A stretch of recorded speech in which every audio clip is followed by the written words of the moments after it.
Okay. Hello, I'm Rusty Dog. Welcome to sim racing in general, starting with Assetto Corsa. So I have a replacement wheel after my other one broke, and so I'm going to be testing my wheel on these sims to see if the wheel is okay. I haven't really fully tested it at all. I've switched it on just to know it's working. Hey Roger, how you doing, man? How you doing? Hey, I got a new Canadian airport for flight sim. So I might be doing a nice little trip there. Calgary.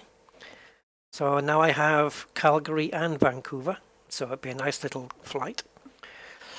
Anyway, so I'm just going to test my wheel out in this sim and a couple of other ones, and maybe even get over to Euro Truck, because they all need to be reconfigured. It's not just a case of testing the wheel, it's a case of reconfiguring all the buttons, because the button assignments are all different on this wheel, and I don't know why. So I think what I want to do is choose a car that I can maybe get along with.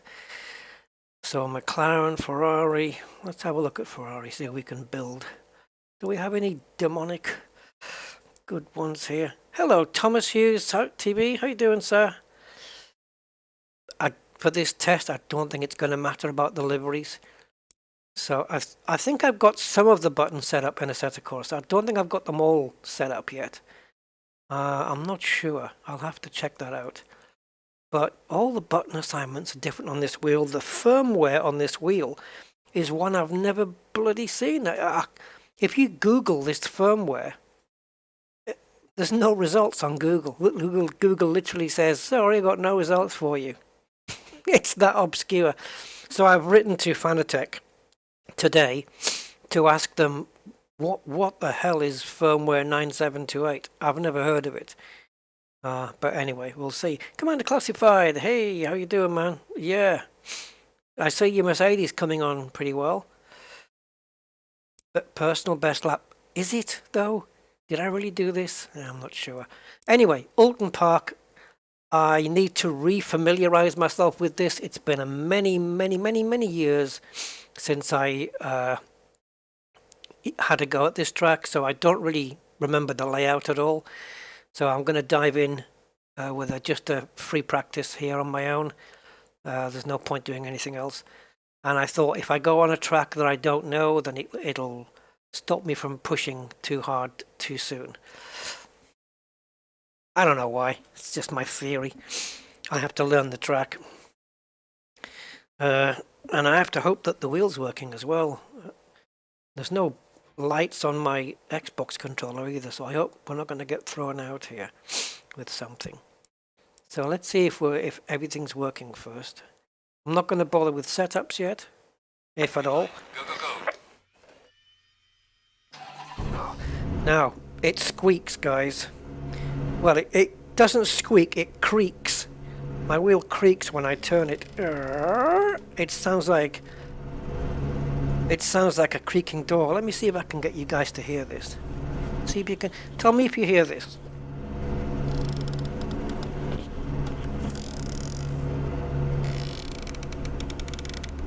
You hear that creaking? I don't know, maybe. So we're going to go on the hood cam, I think, for now. Just for a little while. Oof. Oh, I have to get rid of this creaking because that's going to annoy me. I'm going to have to take the wheel off its base, unscrew it. Because... Oh, Alton Park! Oh, yeah, I know this. Yeah, no, I know this track. Okay.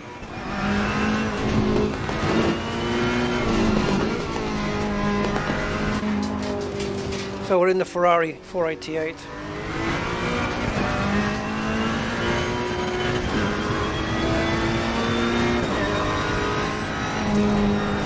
It's going to take me a couple of laps just to get warmed up and get used to it. I've got a very tired head today as well, so... Hey Simon! You wasn't expecting ACC? No, please don't pass me any advice, please. I might take offense. I've been sim racing for donkey's decades, man. All I'm doing is wheel testing today. It's nothing serious. But thanks for the offer anyway. Appreciate it.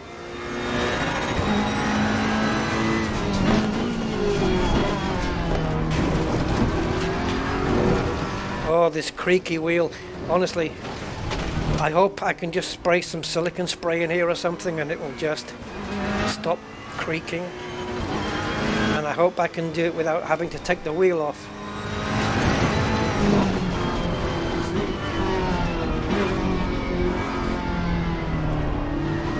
Let's go from the dashboard here. Whoops, a little bit too wide there.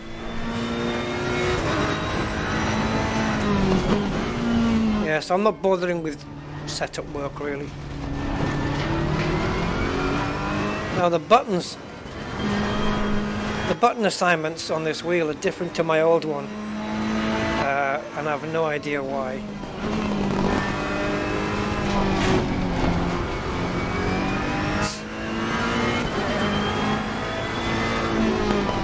Oh yeah, I've been a sim racer for way back in the times of the original Jeff Crammon Grand Prix, way back then. If not a slight bit before.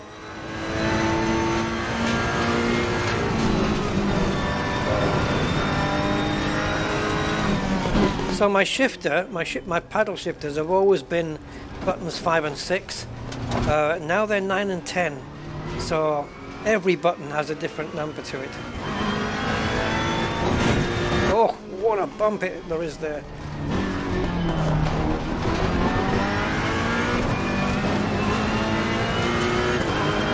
Horrible bump just before the corner there.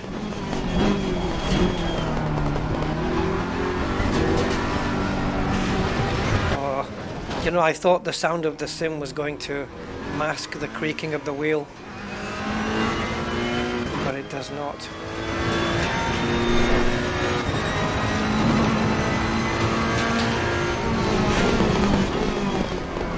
My brake balance is a little bit off. Is it working? I don't have a button for my brake balance. Too nasty. I'm gonna have to configure that. I need the brake balance towards the front a little. But we don't actually have a decently tanned lap yet.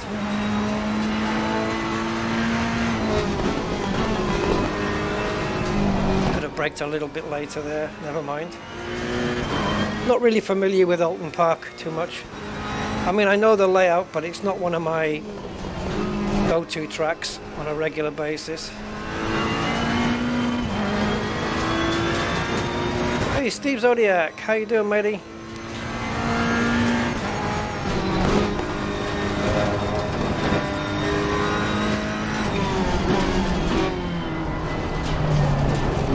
This car's got a nice turn in.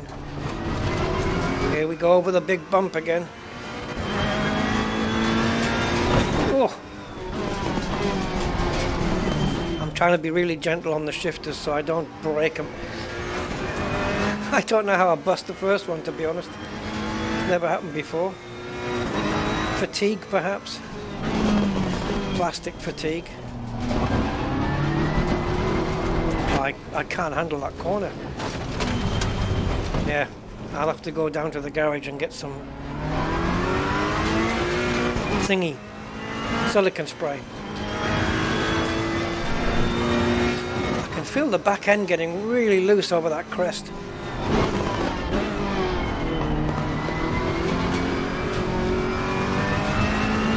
So I think the force feedback is about the same.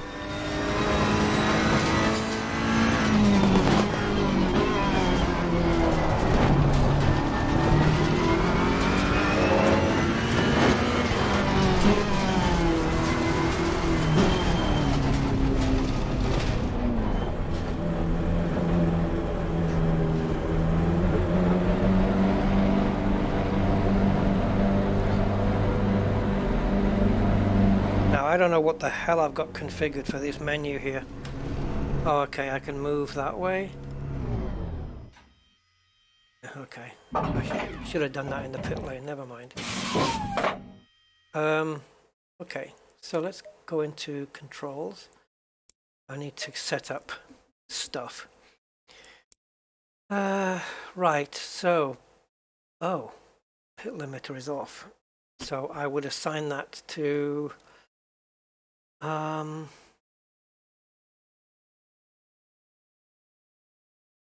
probably button 5. I was getting some weird conflicts setting up buttons in one of my sims. It might have been this one. It wasn't allowing me to set certain buttons, which was a bit annoying. I don't know what 8 and 12 is anymore. I don't know what the hell. So toggle wiper and cycle wiper. Okay, well let's use that one and that one. Next dash page, D-pad right. How did I have this set up before? It's such a nightmare. Right, traction control was that one. Ah, that's my pit limiter button.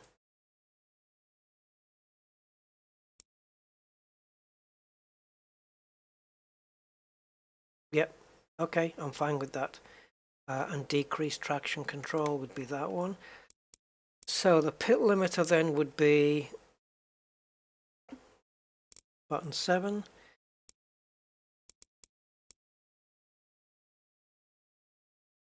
Cycle secondary display. I don't even know. So increase ABS and decrease ABS. D-pad up and down. Cool. Increase and decrease bake bytes. Okay, so increase would be that one. Decrease would be that one. Engine mapping.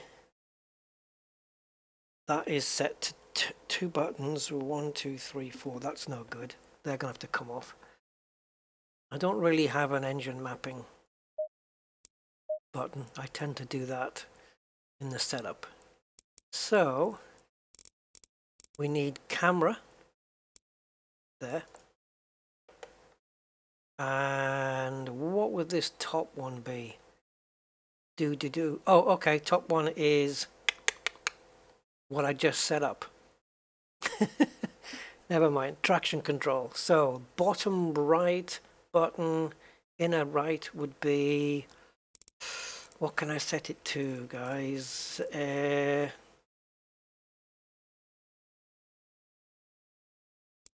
Enable the rain light. Rarely need that. Cycle secondary display. That'd be weird. It'd be weird having it on there. I don't like having a button that doesn't do anything. Especially when you have so many options. I'm not using the bottom two. The bottom 2 right buttons, am I? So I don't tend to increase or decrease engine maps, though, from this screen. I don't do it from there. So indicators, as if. That's just multiplayer, really, indicators, to let them know they can pass you. Increase and decrease field of view, don't think so. Okay, maybe something down here. Show timetable, that would be handy. Is it toggleable? Don't know. MFD standings, that's the button I really want. MFD electronics, MFD pit stop. Okay, let's try that and that just to see if shift special button. FFB gain increase, save replay, don't need to do any of this stuff. Okay, so let's set this out as Rusty new wheel. Right, gain, blah, blah, dynamic roads. We want, I don't know whether to, see these are all kind of fake synthetic effects. If you've got a really decent force feedback, you don't need to have any of these. If you've got a decent wheel, because it'll do it all for you. But I may choose to add a little bit. Damping. Let's try a little bit again on that. and minimum force 0, brake camera 1, steering 900, gear shifty bouncing at 50. That seems to be okay at the moment. So if I do rusty new wheel and save again. Okay, so now I should be able to alter my brake balance. And if I switch now to the aggressive setup, fuel, yeah, 2.1 liters per lap. Aggressive's going to ease up a bit more perhaps, so let's go with 30 liters. Blah blah blah blah blah. Maybe we can set a actual valid lap, who knows. Send a pic of the wheel. Of what? Of my racing wheel? Roger? Lenny, hi Lenny. Which wheel did you have that broke? Oh, it's an old Fanatec Porsche GT3RS V2. And I replaced it with the same one because it's the only one I could afford. These wheels are not available anymore. I had to get it second hand. Luckily there was one available.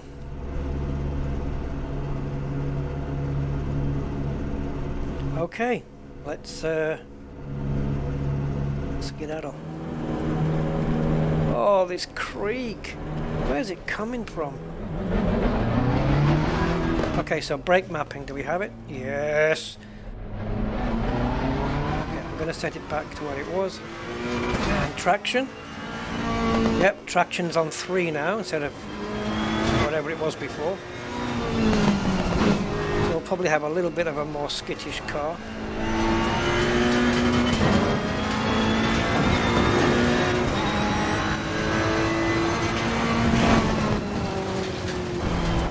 I hate changing view.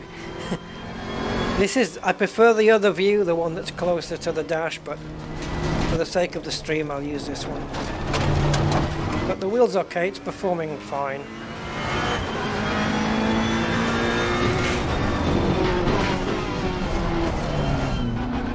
Oh, that was, yeah, nasty. It's a whole different field of view now.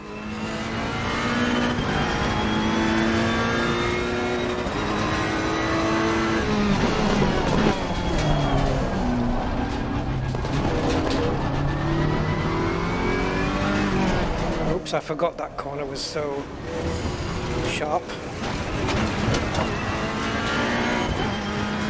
Get me back here, it's easier. This is a hell of a bumpy track.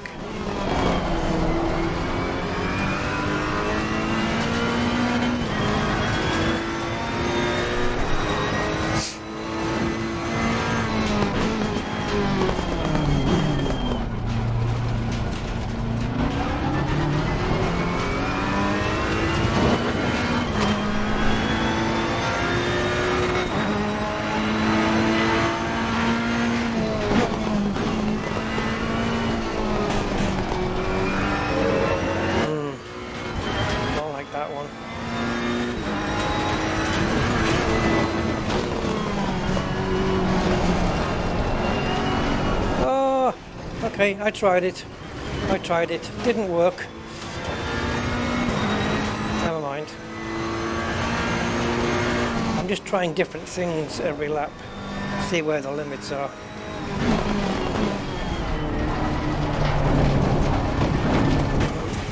Can't be putting up with this creak. It's something I need to fix.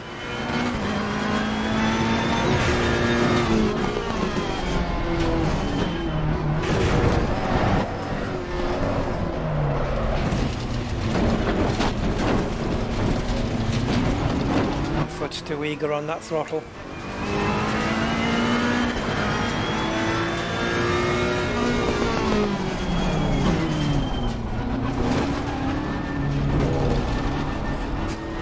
You've no idea how much this creak is really getting to me. Squeaky wheels.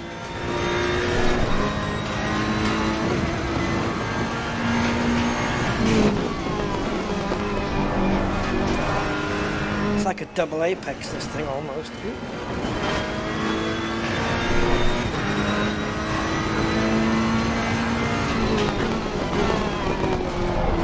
Deep, deep, deep. Little deep, little deep.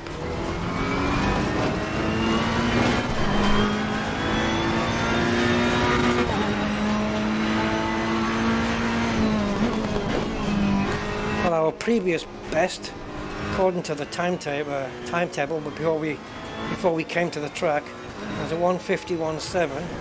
Oh, what the hell? Okay. Okay, garage.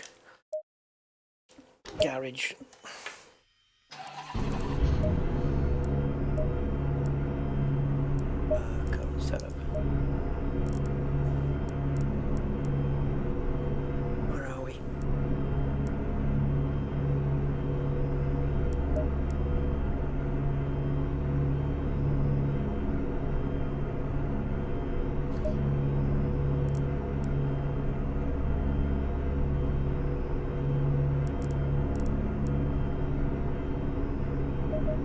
Ah, don't go up 2 when I only want you to go up 1. Don't do that.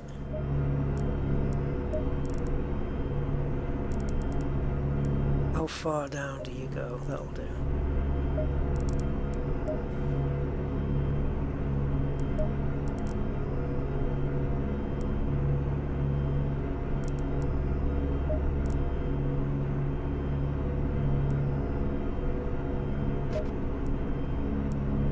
Trying to get one honest lap in.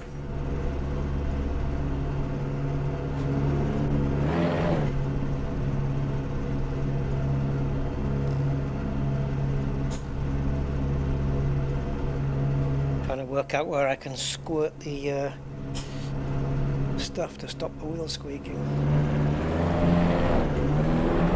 Plastic on plastic squeaking. Creaking. It's creaking basically.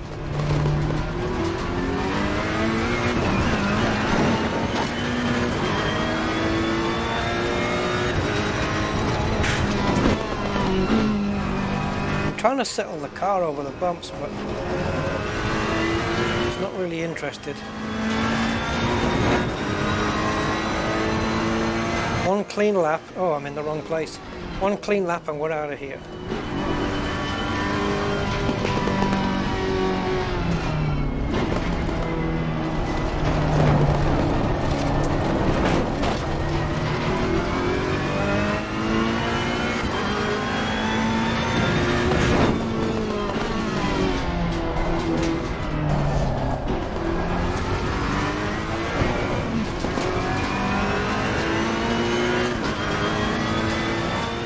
One of my best tracks, this at all.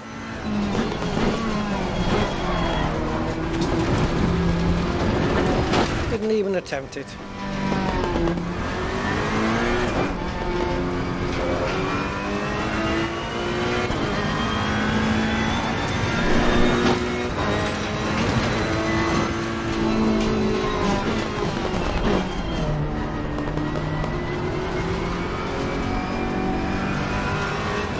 I think slightly outside line on that entry. Let's take the second apex. Good.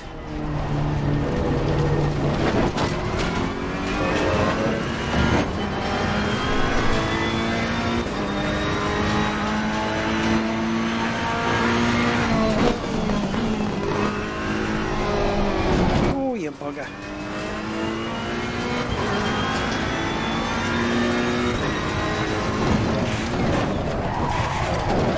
Maybe stick to the left-hand side there and try not to go off the track. Because on sticking to the right-hand side, that bump is nasty. That is nasty. I don't know what you mean, Roger, by a wet racing wheel. I don't get that.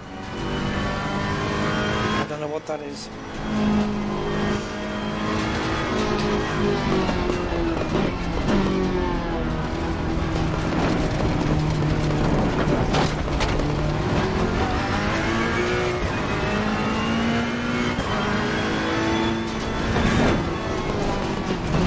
Alright, fuck it, let's go to another track, because I'm not gelling with this one clearly.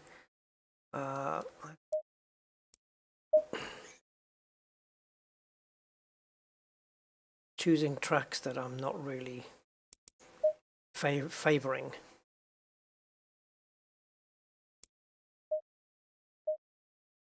Let's pick a different car as well for Silverstone.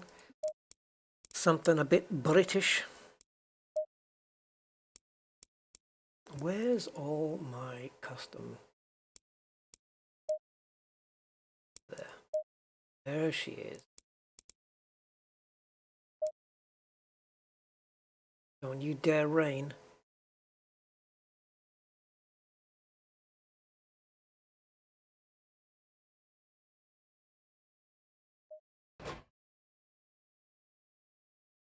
Okay, Roger, I'll send it a bit later. Green light, go, go, go.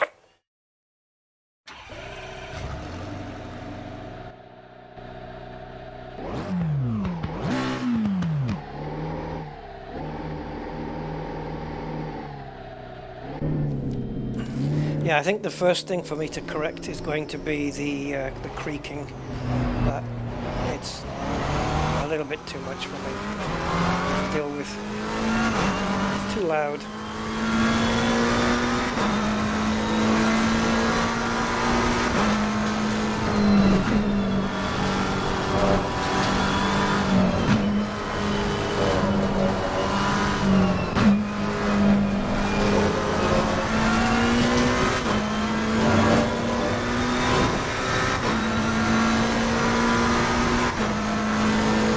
Okay, I've got no excuse for Silverstone because I know it.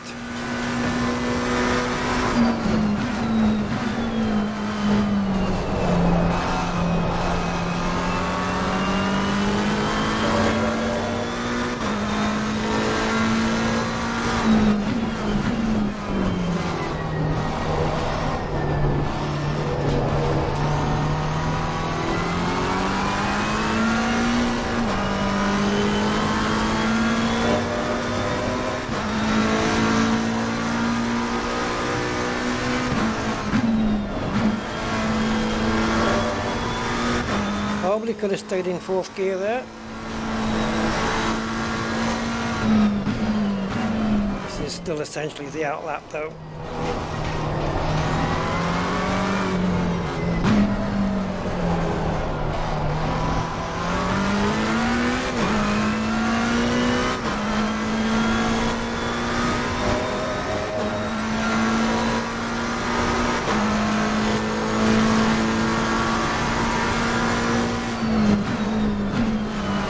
Track feels like it's been steamrolled compared to Alton Park. It's so smooth. Well, it's bumpy, but it's got its bumps. But compared to Alton Park, yeah, a little bit of a difference.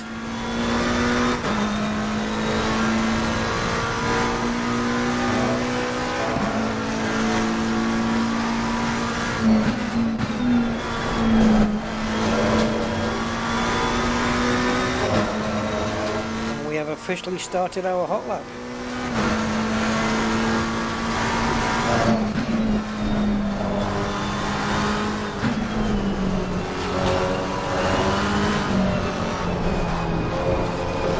Back end getting a little bit squiffy there. That's fine.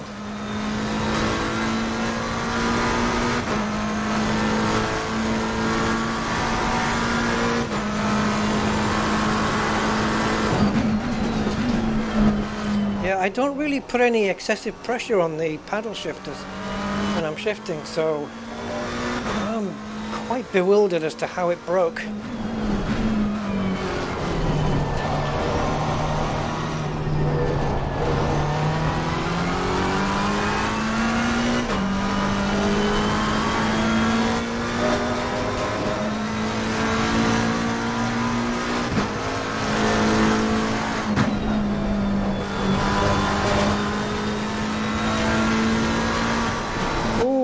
Yeah, okay.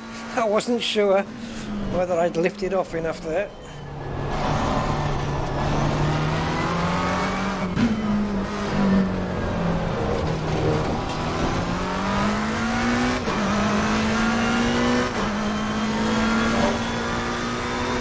doing a bit better here, thankfully.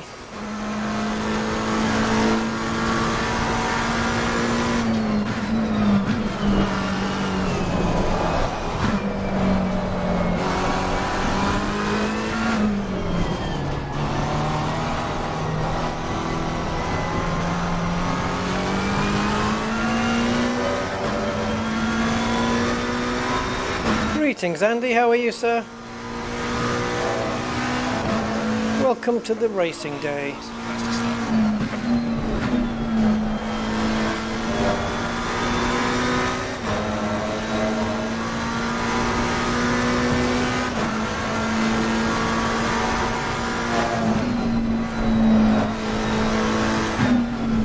Woo! Sorry, that was just me feeling the back end step out a little. We're already 1 second quicker on this lap. Tyres are warming up, but they're nowhere near the right pressures they need to be.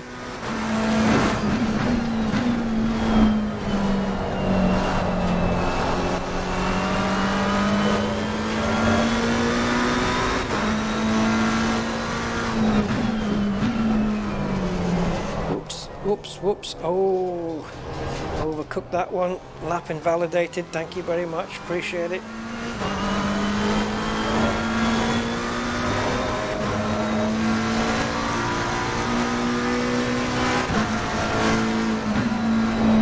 Oh, I missed the apex.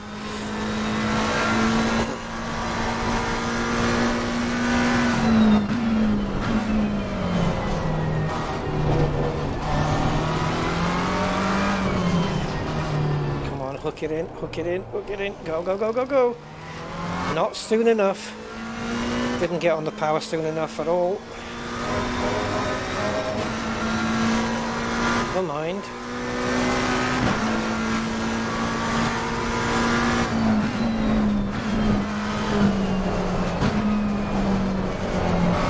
Oh dear. Carrying too much speed into there. Although we're still 1.4 seconds quicker on the previous lap, but it's not going to count.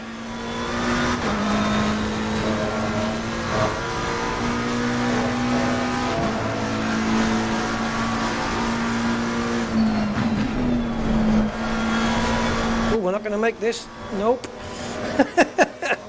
Yeah, okay, I knew it. Pushing too much. Oh, I'm letting myself get a little bit too squiff on these corners, but it's fun.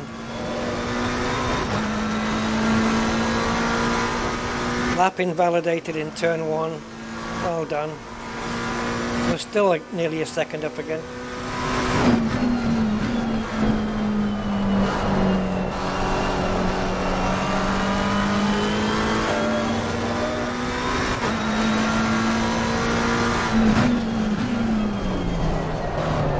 Oh, understeer city. Never mind.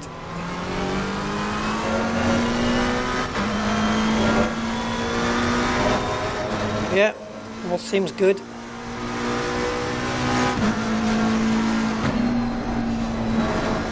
Oh, too much apex that time. Maybe we'll get a happy medium one day.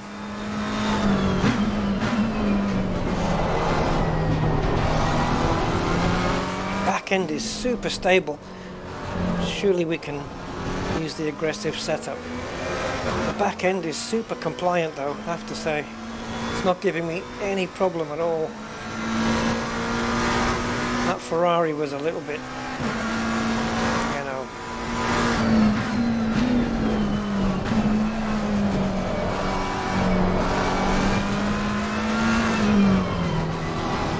This is very manageable. So we're 2.2 seconds quicker than our previous best, but it won't count. One more lap then.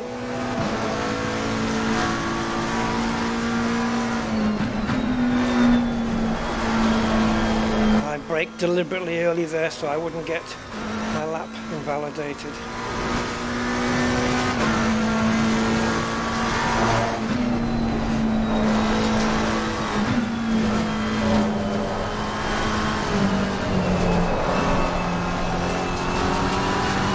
wasn't too bad. Not the best, but it's okay. Turn 1 was where I screwed it up. I braked way too early.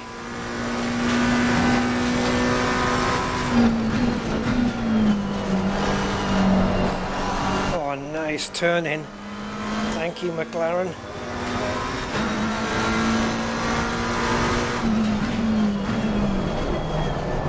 Oh, didn't quite get the braking spot on there, but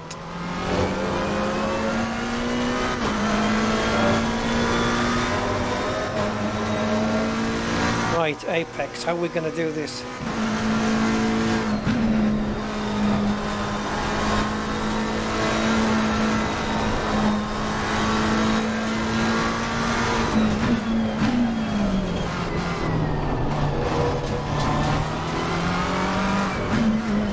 First gear, Rusty, really? Okay.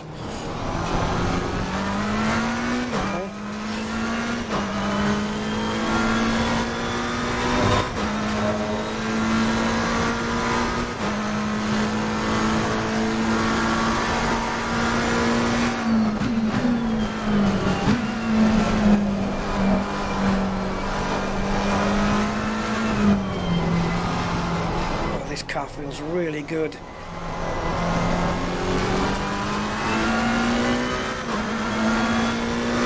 Finally, a valid lap. Well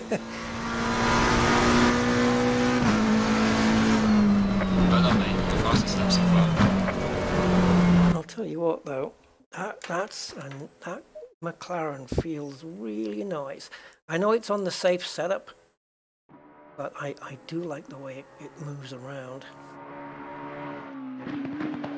It's quite sharp on the turn-in. And while it's doing that, it's not upsetting the back end. So it's lovely. Great mixture. Look at that. Look at that change of direction there, and it just took it.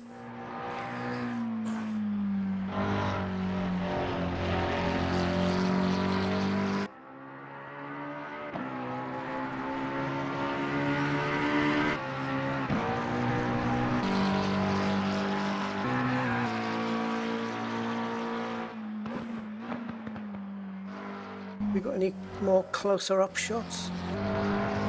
No.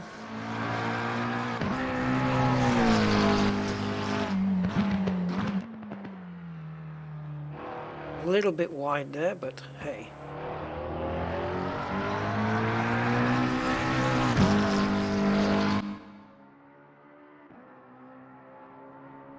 Yeah. Well, it looks like the wheel is working and it's not heating up too much. I can feel the casing, it's just slightly warm.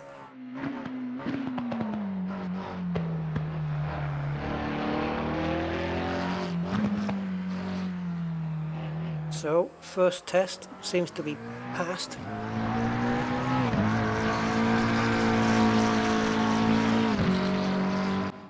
As I'll finish the lap off.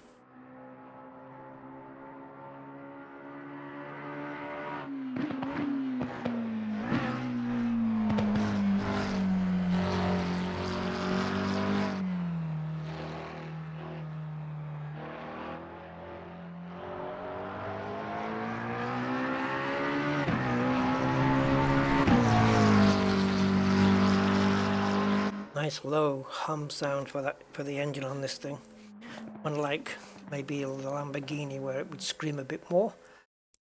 But then again, you have the Mercedes, which is a very low rumbling sound. At least it should be. I think I might have a quick, before we get rid of this sim and move on to the next one, let's have a look at Monza. And we'll take a look at the Mercedes and see if it sounds as bassy and gurgly as it should do. Right, well, that'll be this guy. Okay. So I don't have any for this. Okay, that's not going to happen. PS Automotive. Nah, don't want black. That looks cool. It's a very matte black. on this one.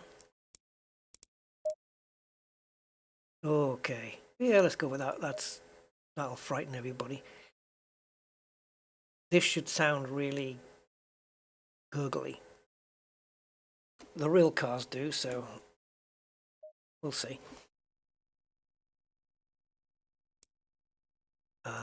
Let's go straight for aggressive and just take bets on what corner I go off on.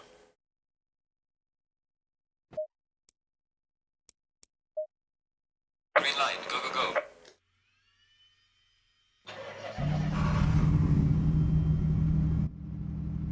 Can't really get... Oh, there is a way of getting close to this.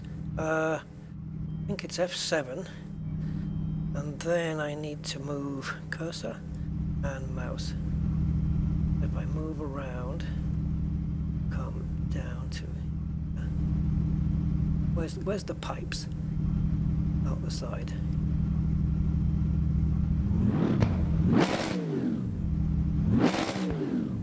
Yep, it sounds familiar. Very AMG Mercedes sounding. All the way through the diffuser there. Do we leave it here? I don't think I can drive from here.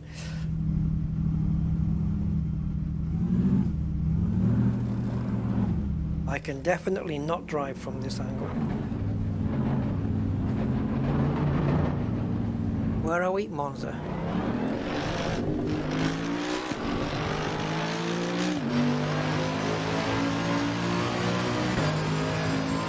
Oh, that is a... It's so... Like, you know it's a Mercedes AMG when you hear that.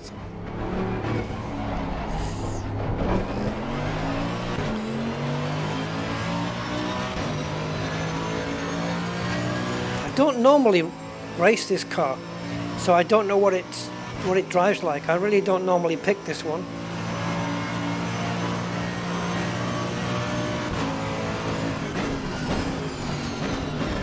Oh, okay.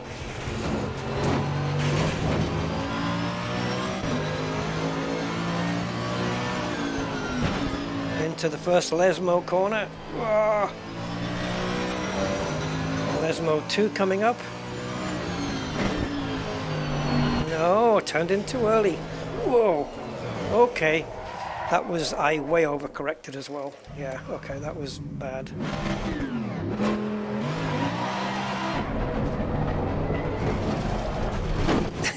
Oh, Jesus. What on earth was that? Let's take away traction control. Okay, I've just turned off traction control completely. You know, just for that suicidal kind of setup. No traction.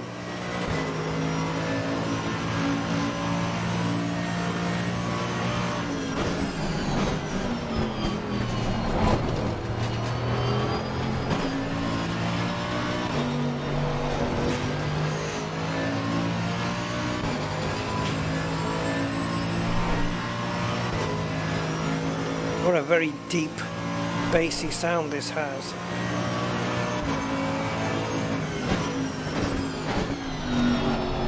Oh, understeer.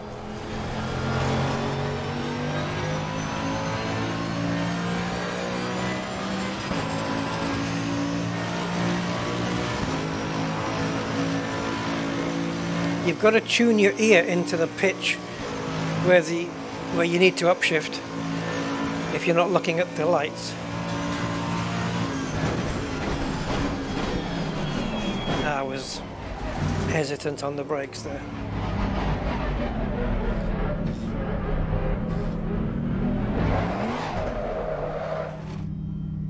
Huh? What? It's like I got a push from the Invisible Man.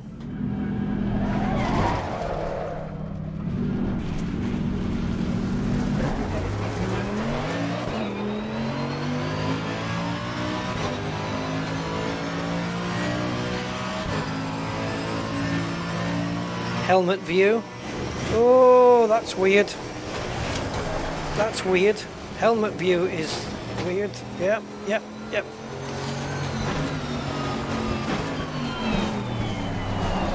Oh, this is... How do people do this?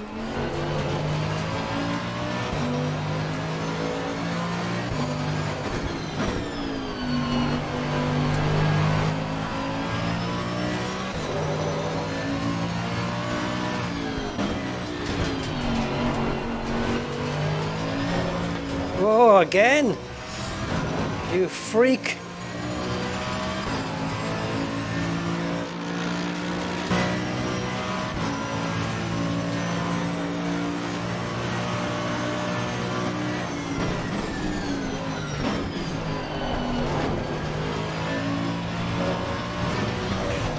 Woo.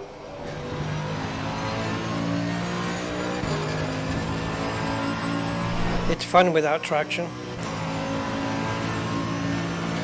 Traction is for the minor factions.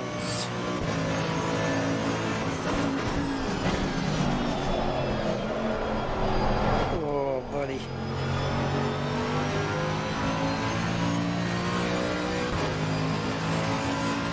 Tire pressure's about 1 psi off where they need to be at the front. Aiming for 27.6 really on the tires.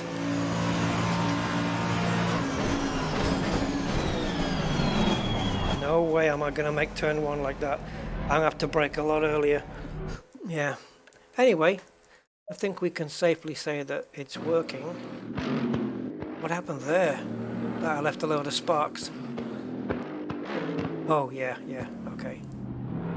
Might be hitting a curb? No? Okay.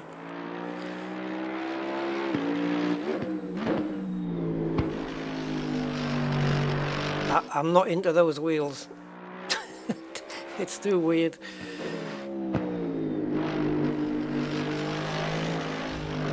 Okay.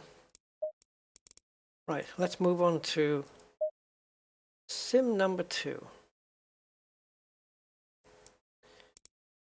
Which I think I've got a couple of buttons set up, but not all of it. So bear with me just a moment while we set this up. And we're looking at...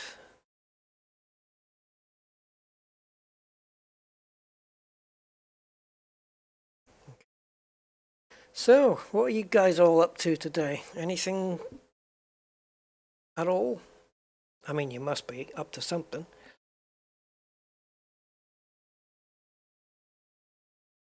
Where is live stream? Game capture.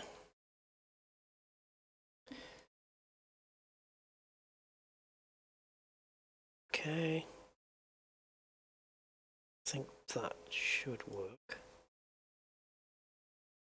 So we're just popping into F1. Press any button. Where's the any key? All this quiet. Oh, it's Canadian Thanksgiving today, is it? Oh, cool.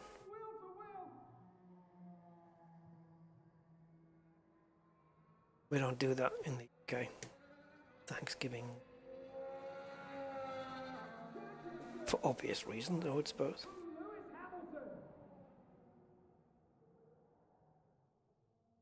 Where was the last Grand Prix? Suzuka. Okay. I've still got unfinished business with Singapore because that's where my wheel broke. But the race that we just had this weekend, Suzuka, we'll give that a go. I'm probably going to have to configure a couple of buttons though on the wheelio. Oh, go away. So, need to delete that one. And let's go in the gorgeous, beautiful, sweet-looking Ferrari. It does look good. It does look good. Suzuka. Always liked this track. It is tricky, but I've always liked it though. I'm quite fond of technical circuits like Suzuka and Spa. Singapore I do like, but it's a challenge for me. I don't really gel with it. I still haven't quite got that flow around Singapore. Yeah, I just don't have that flow around there yet. What else would be a technical track, would you say? I don't know. Traditionally, though, Spa, Suzuka would be that. Let's get into this Ferrari. It's gorgeous. Or should we drive the over-budget championship-winning Red Bull? Yeah, let's go against the grain. Let's drive the Red Bull. And I'll be Mr. Fajita himself. Now then, how are we doing this? Well, we want a long practice session, don't we? Let's go full. We have to go full on that and full on that, whatever. Gives us a proper full long race weekend, but we won't be taking part in all of that. So, controls is Rusty New. Okay, that's for the new wheel. So, did I set up DRS? Guess I'm going to find out. Yep, I'm going to find out. Right, Japan then. Keep an eye out for the big Ferris wheel. It's usually around. It should maybe pop up on a screenshot here. There it is in the background on the left, top left. Maybe it'll pop up before we get into the track. But we'll see it on the lap, I would imagine. It's pretty difficult to miss it. And this is the only, it's the only lap where you get like a crossover. So there's a part of the track where you race on, and underneath you there can be cars as well. There's like a, little bridge. I'm not quite sure the exact, there it is. So you race under there after the Degner corners, and then there's a point where you go over the bridge. Not quite sure where that is though, if I'm honest. Right, it looks dry. I'm hoping it's going to stay this way. Well, my first time in a Red Bull. What tyres do we have on? Hard tyres. Okay, I'm going to change that. Go on to mediums. And we'll just maintain the current car setup, whatever it is. Weather is in 5 minutes going to be sunny, but I don't know what the temperature is going to be. Where do we find that out? There is an option somewhere. It says something like switch to toggle weather. There it is. Okay, so cloudy, practice 2. Doesn't help us, we're in practice 1. Okay, out we go. Drive out. There'll be a lack of rubber out on track, so take it easy for the first couple of laps. I really feel like I could just do with sitting a bit more forward in the car, but we'll manage. Oh, okay, I'm on this view.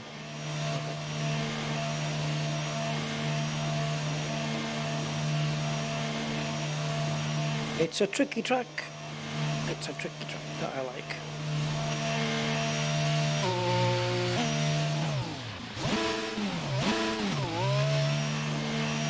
Okay, where's my speed limiter button? I got it. Ooh, lots of bumps going on my steering wheel. Lots of force feedback.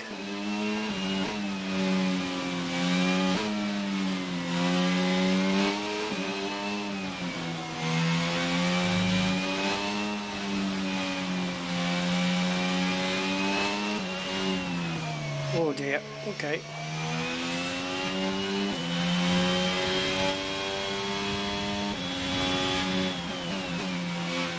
Degner 1, Degner 2, and that's for the crossover underneath the bridge.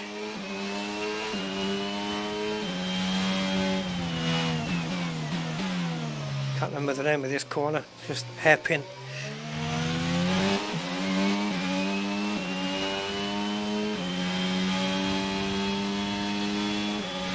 I'm just realizing something about the wheel at the moment, and it's a good thing. Okay, did Codemasters fix it? It looks like... Oh, I'll explain it later, it's too much to get into now. 130R. Yeah, 130 degree radius corner.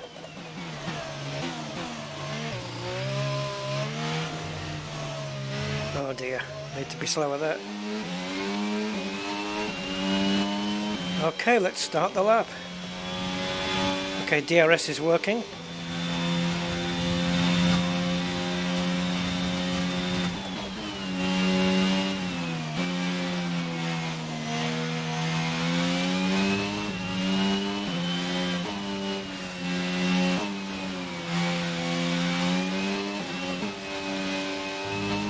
Woo! Mamma mia!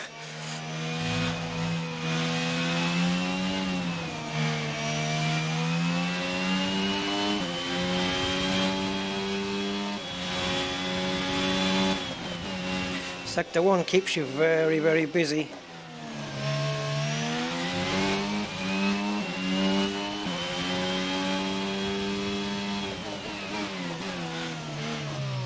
Oh, a little bit wide, but it's okay. I think some drivers do take a wide line there.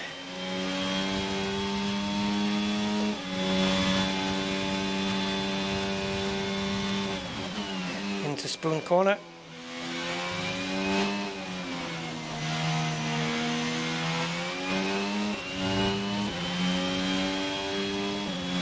Only one DRS zone in this track.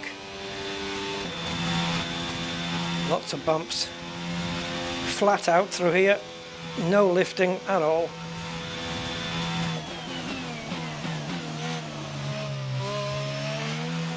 Last chicane. Not bad. Managed to keep it on the track anyway.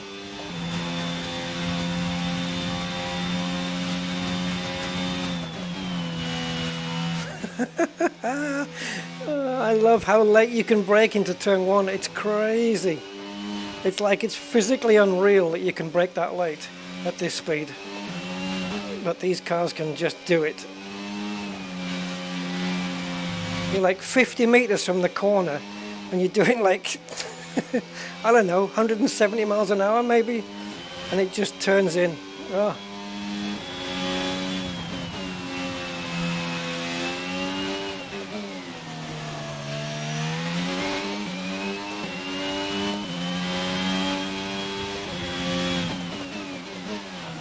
Oh, I think we grabbed the wheel there. A little bit of a lock-up. It's okay.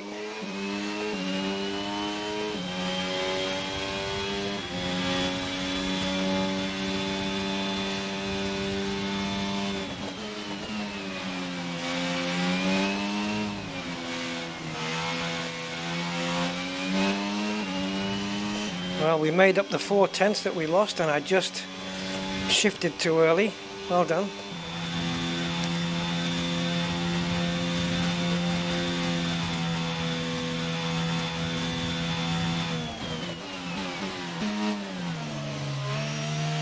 Ooh. So we lost 4/10 and now we're 4/10 up. In other words, we were 8/10 quicker, sort of.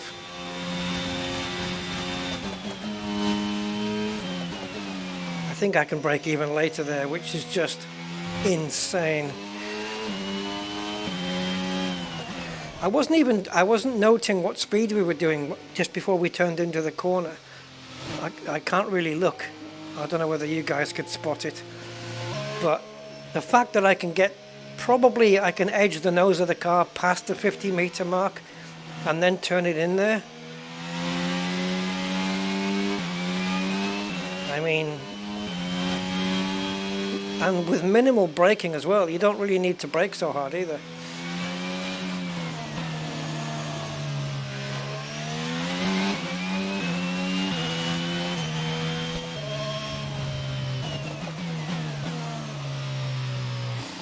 Okay, F122, don't you break another wheel.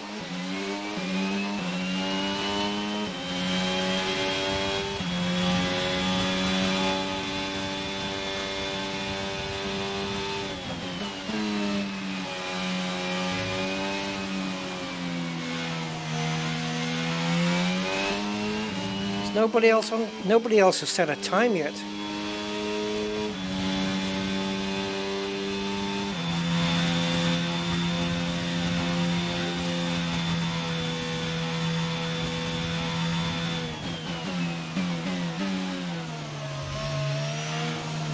The tracks are so accurate, like where they place the bollards, everything is exact.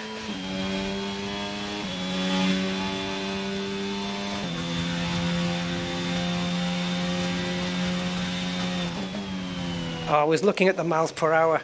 About 190 miles an hour, was it? Something like that? Yeah.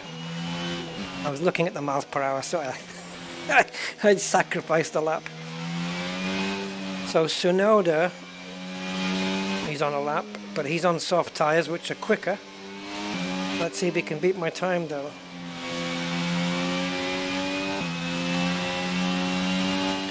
I'm going to try not to get in this car's way.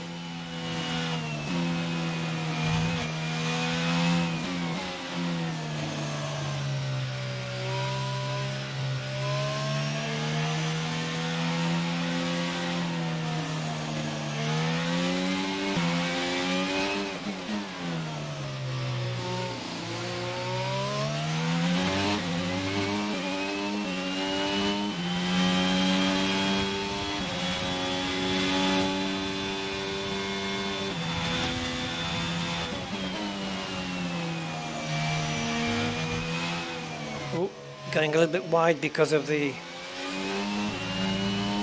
disruption of the air from the car in front. He's trying to let me pass. No, you go, you go, you go.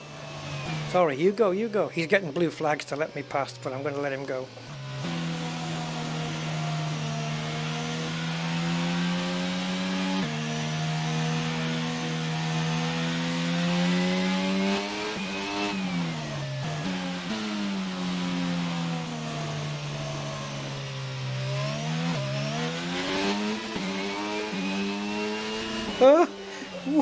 Ooh, that's ruined that lap. Can we claw the time back?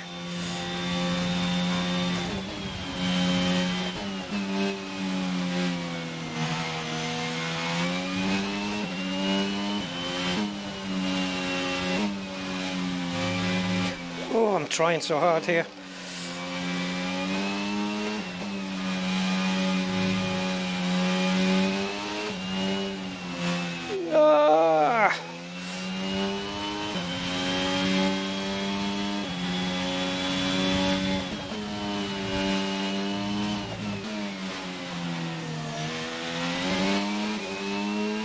Man, are we clawing the time back or what?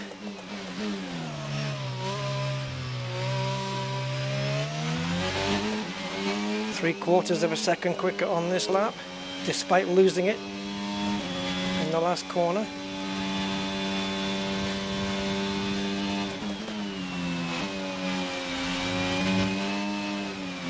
A bit wide, but never mind.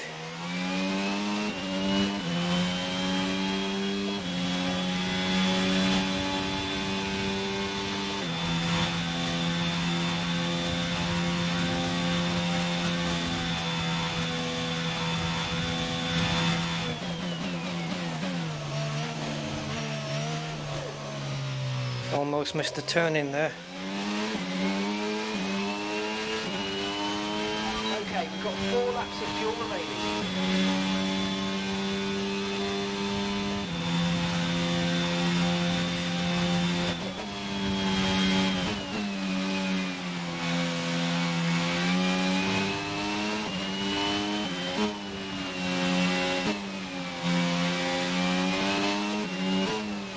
Oops.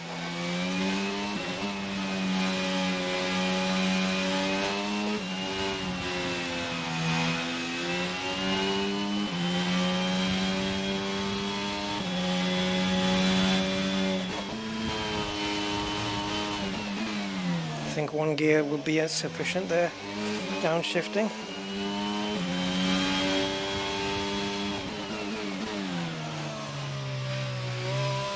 Lock the wheel up there. Yep. Swine. You were doing so well on that lap.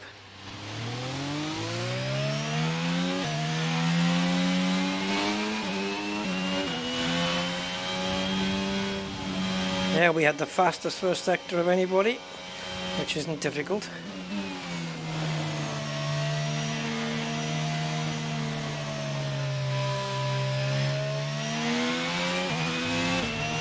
Well, the wheels seems to be okay on this one as well. I don't have all of the buttons mapped yet by any means, like for pitting and stuff like that. But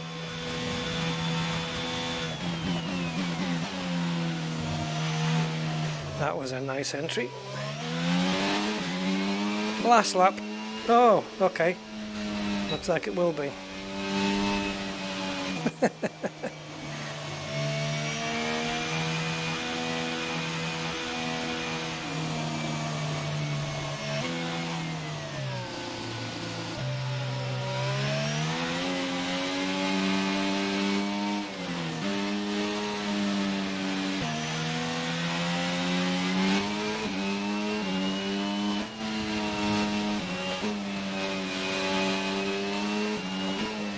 Oops, got a bit wide there. I hope you weren't on a hot lap then, because you shouldn't have let me through.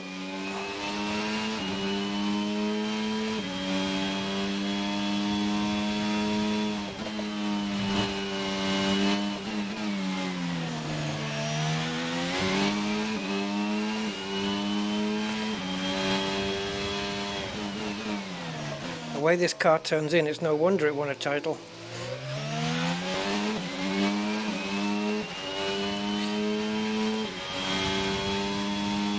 We should try the worst car now.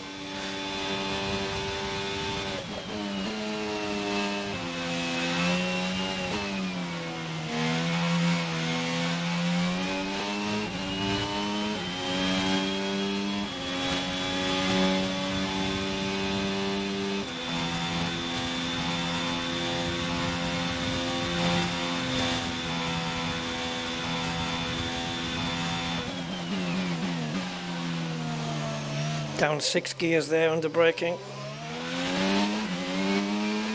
Oh, I was going to pit there.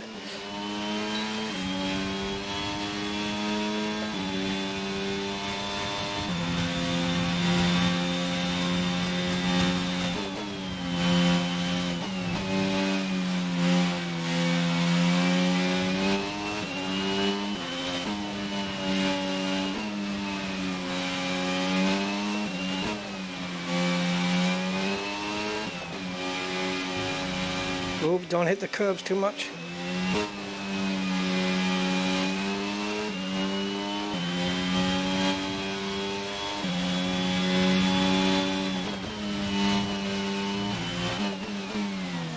Speeds are insane here.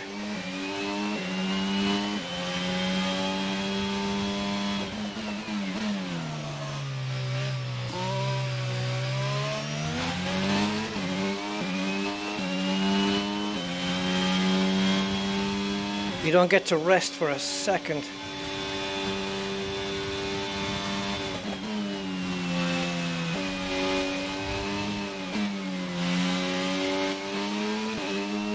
Never mind. Made a mess of that.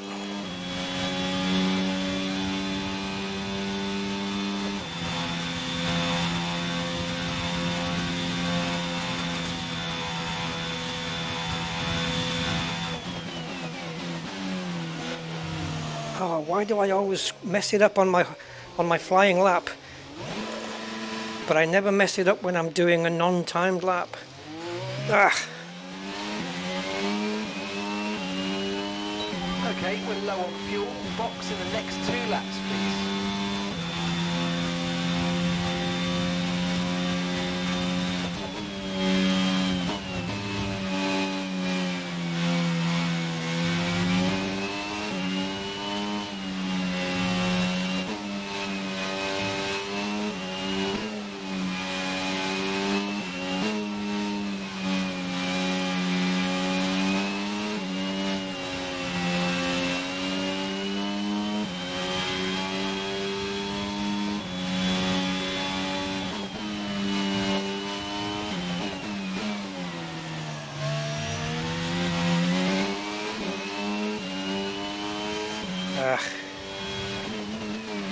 We were on a stonking lap there until I ruined it on the curb.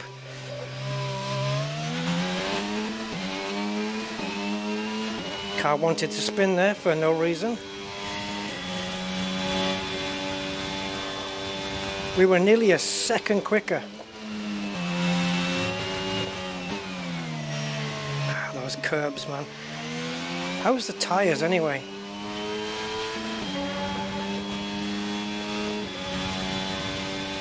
I haven't got a button set up for it, have I? Oh yeah, number 12. Which is what? This one? That one? I don't know what button 12 is. Oh, I know what it is. It's push to talk. Box. Box.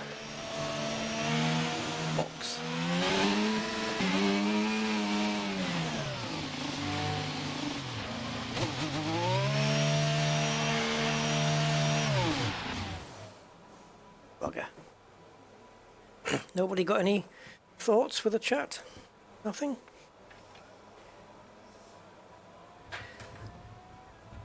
Maybe all this white noise has put you to sleep.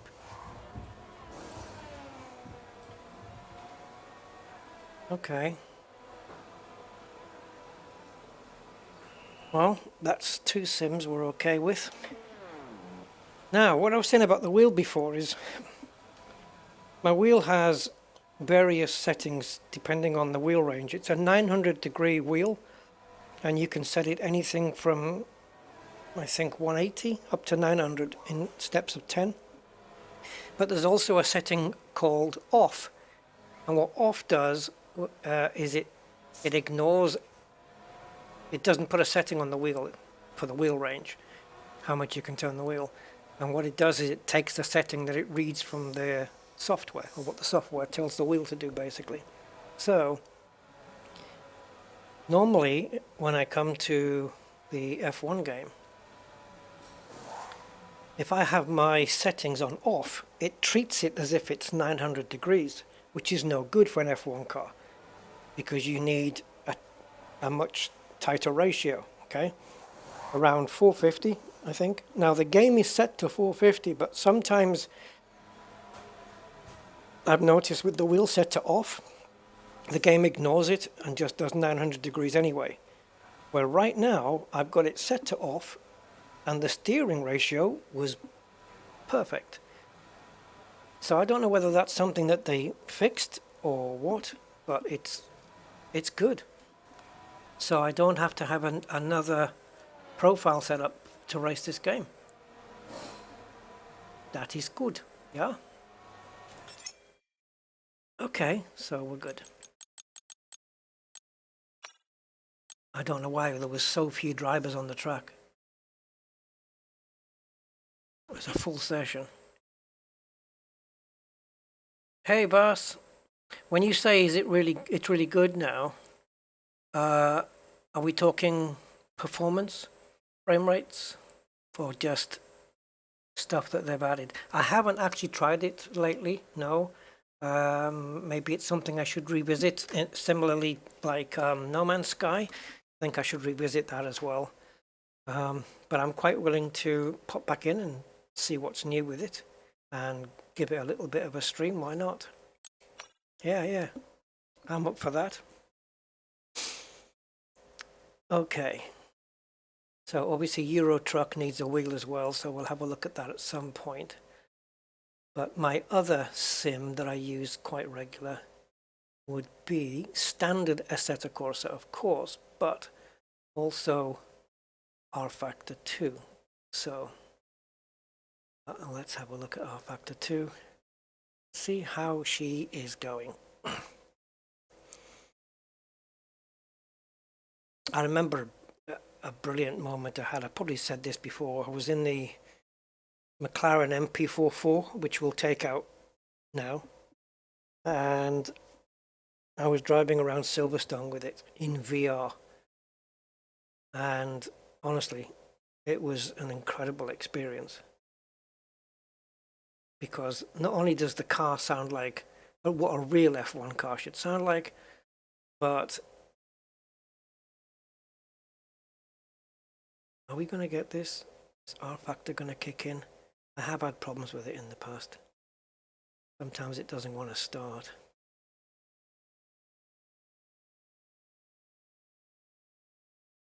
I'll check it out, Baz, definitely. Can I guess that the 3303 in your name is maybe the year you joined Elite Dangerous or something? I don't know. Okay, so our factor has got a logo on the screen. That's a good start. But you won't see anything until it actually kicks into the game. Not quite sure why the delay though. Yeah.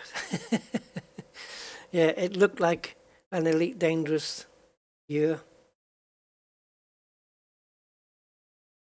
Okay, our factor looks like it has in fact kicked in. So I will see if we can get that up on screen for you guys. I'm only seeing a black screen at the moment.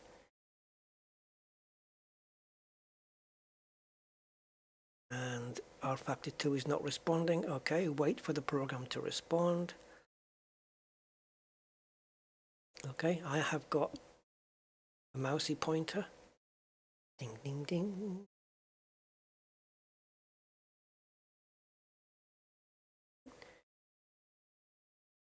Seems to me that the longer gaps you leave in between playing R Factor, the longer it takes to bloody load.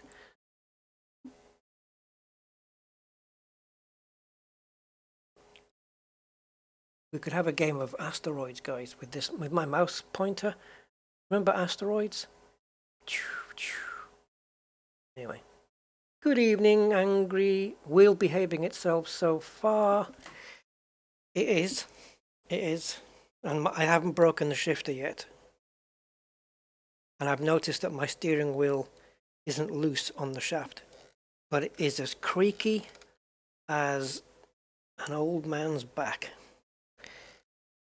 So I need to, I really want to get the silicone spray in there, and hopefully I can spray enough crap into it without taking the wheel off the base. I really don't want to do that.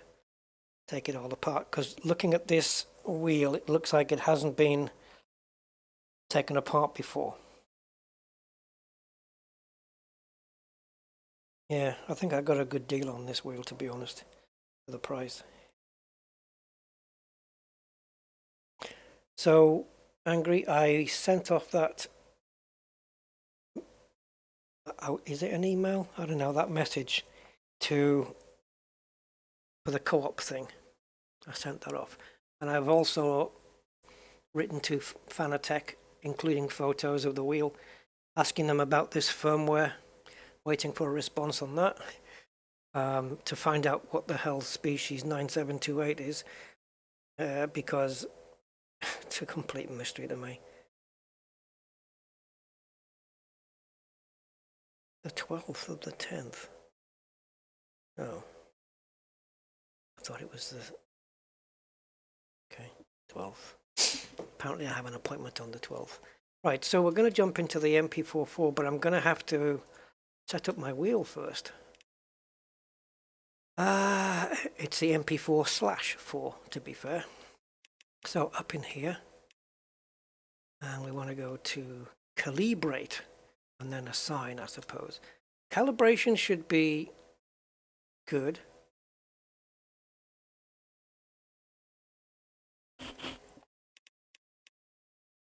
Okay.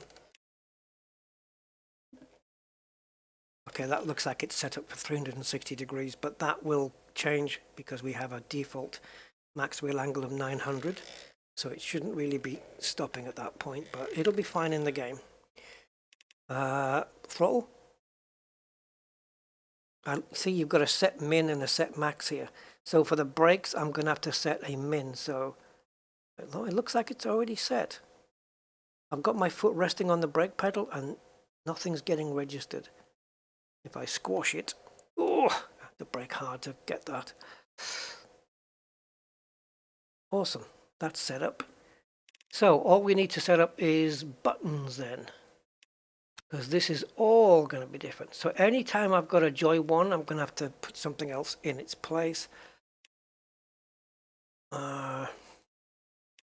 So shift up B5 and B6. It's always been that way, but not on this wheel. And shift down. So it's overwriting the brake bias. That's okay, as long as I remember that that's been overwritten. Let me go to brake bias so I don't forget.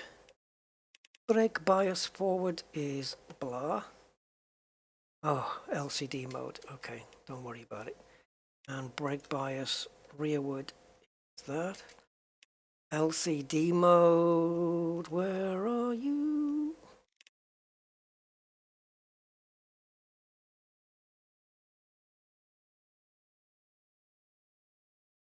Guess it's not going to be.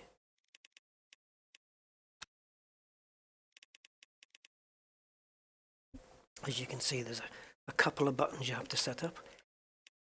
LCD mode. You don't have to set all these keys, by the way. You don't have to do all these, trust me. Where the hell?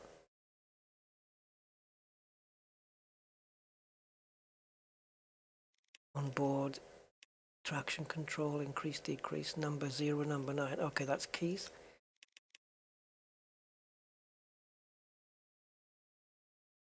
Oh, hey, the sexy bots are back. Everybody, let's all go over to chat 69. Woohoo! And when you're chatting on there, one person has to be facing one way. Anyway, so what else we got? Neutral. Okay, we need a neutral button for sure. So that would be, I'm going to do it on that one. Handbrake, not for F1s, but I'm going to set it to that button. The DRS flap is going to be that one. Do that again. I'm not convinced. There we go. Alternate shift up and down. Not just a normal up shift and down shift, but we have an alternate one as well. I don't know. Right, starter, ignition.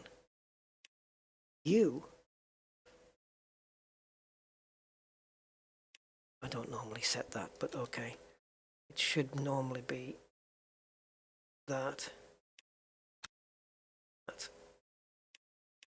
Pit request will be this button. Wipers, yeah, I don't have that set to a key. Forward and back, that's good. Stiffen or anti-roll bar, we have single quote and semicolon. Okay, don't really use that, but it's there. Temporary boost, set to a key on the keyboard. Kind of weird, but anyway. So, on board, traction control, increase, decrease. We can set that to there. Oh, that's set to LCD. I don't think I can map it to anything else. Let's try. No, I can't because I've got those keys already used up. Okay, so on board, we're going to go. Let's go up. Yeah, that's not good, is it? Okay. And this one can go down. All the LCD ones, I'll remap them with keyboard.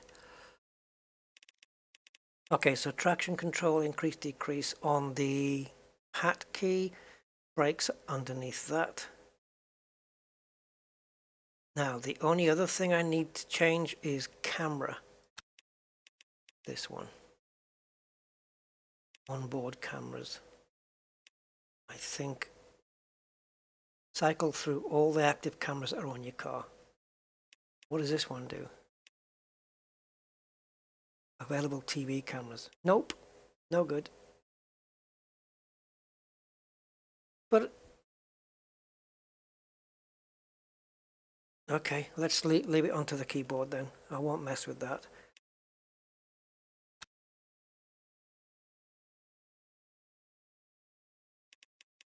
I'm kind of bemused as to where all of the LCD up, down. We've got UI up and down, pit menu up, down.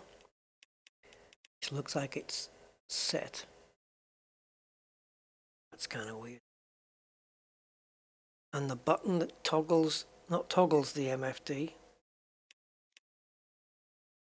Jesus, I don't know if I've got it set up. This is a swine. Where is LCD? Do any of these have scrollies? No.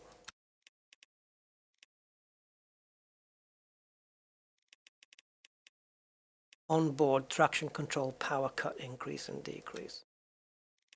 Nightmare. All right, let's go with this. I know what keys I want, and I know what I'm looking for. There's one that is meant to change the bottom left display, which I think is what they call the UI. It would have to be, right? And I've seen that already. Reset force feedback is on space. That's good, because if you lose force feedback by turning your wheel off and on or something, you can press space and it just resets it. Very cool. Where's UI? I've seen it. And now I'm not even convinced that that's the right key. Okay. Oh, that's UI mouse. Schnitzel. Okay, it must be HUD. But I had it set up on a button. It's not any of these. It can't be in the controls, in the driving controls. Adjust seat up. Okay, that's fine. So it has to be this. So what are we looking at? Nothing. Oh, okay. Pip menu up and down. Nothing else is assigned to joystick 1 here. All right, let's go into the game and see what happens. At least I'll be able to drive it. Okay, so Brazil, and let's choose the MP44, stroke 4. McLaren. So this is the car that Ayrton Senna would drive. Oh, it's the MP48. Okay, I'm getting my games mixed up. Then it's Hakkinen and Mika Hakkinen, and I think, was it Senna on the MP48? Can't remember. Anyway, yes, this thing in VR in this game. This is amazing. This is what an F1 would sound like. Roger.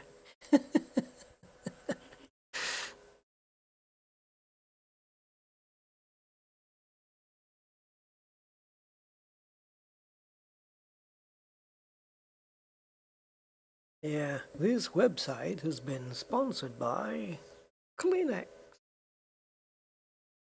Okay. Sao Paulo, Brazil.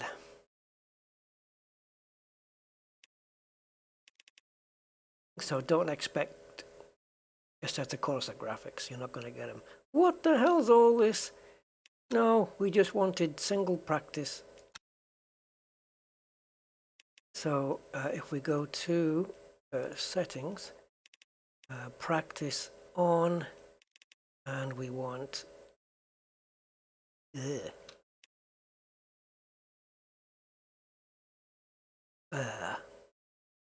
okay.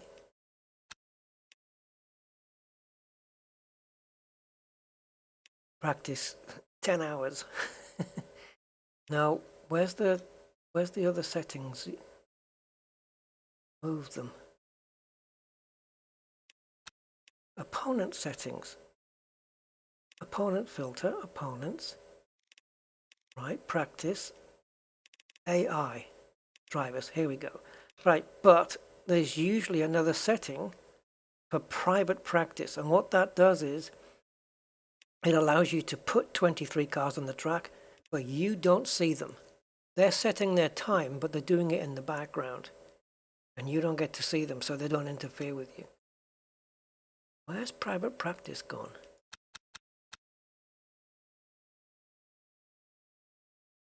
Okay.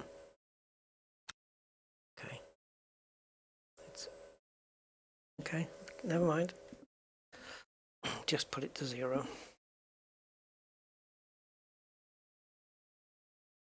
Just want me at the moment. Now, as for who's driving the car, I think, yeah, Hakkinen on car 7, so it could be Martin Brundle on car 8. Where's the zoom? Hello? Hello there. Where's the zoom? No? No zoom? Okay. So yeah, this game's a bit more dated than graphically than the others, but the what do you call it? The physics are up there.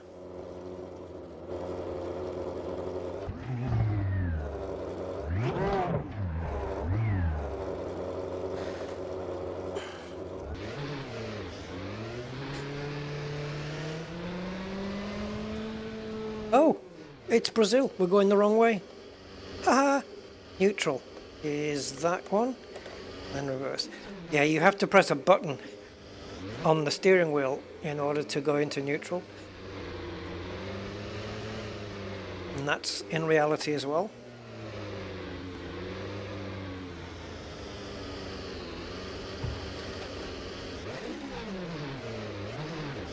Yeah, it's anti-clockwise, this circuit. Right, so my menu at the bottom left doesn't exist. I don't know whether I have it set on a key, perhaps. But the one on the bottom right that toggles between tires and times, that's the one I need to set up.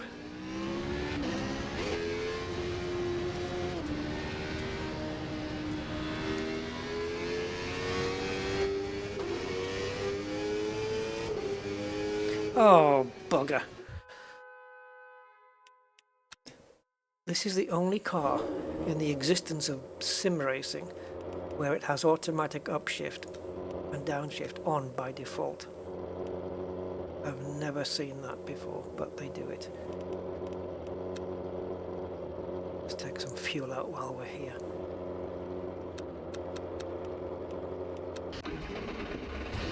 Medium tires.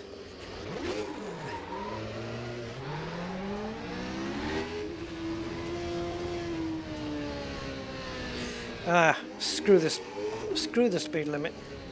This car doesn't come with a limiter on it anyway.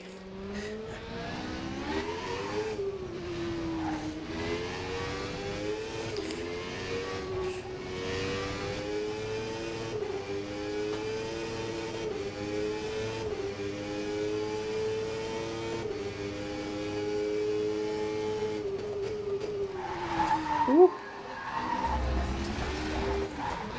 So the force feedback is not too bad.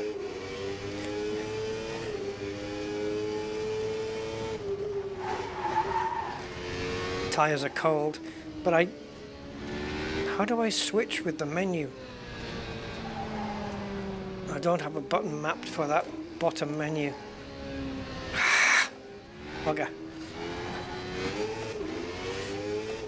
I can't see my tire temperatures. Never mind. We'll set it up later.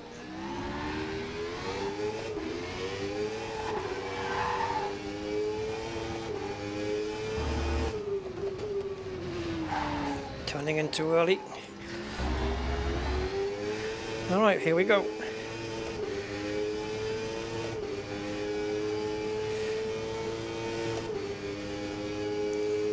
And across the line.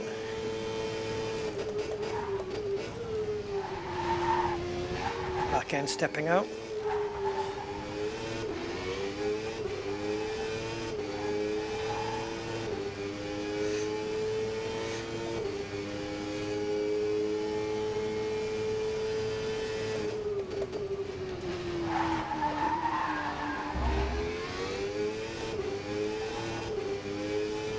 Honestly, driving this car in virtual reality is another It's quite another thing. It's incredible. It might not look it in monitor mode, but trust me, it really is something else. Well, the steering range seems to be fine. Force feedback is fine. These cars don't have anything like traction control or ABS or none of that stuff. Ooh, mama.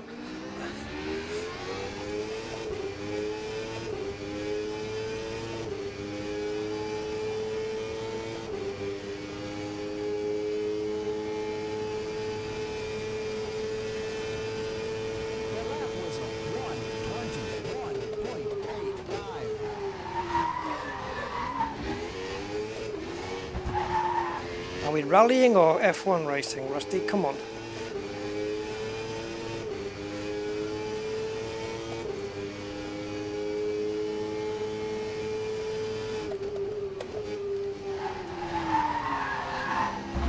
These tyres are having a good whinge.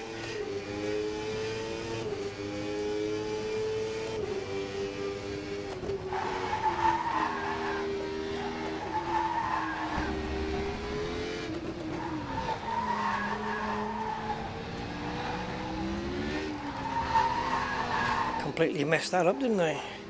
Oh yes.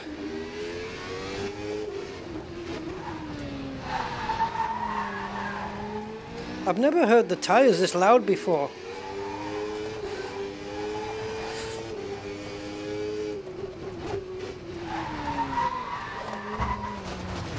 Yeah, I've not heard the tyres that loud in the past.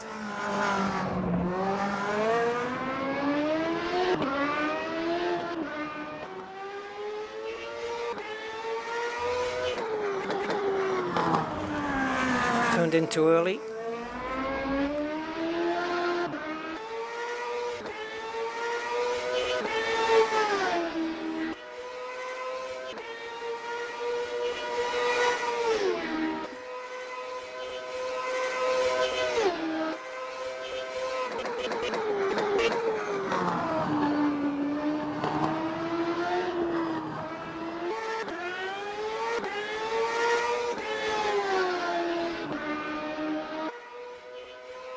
Let's run it forward.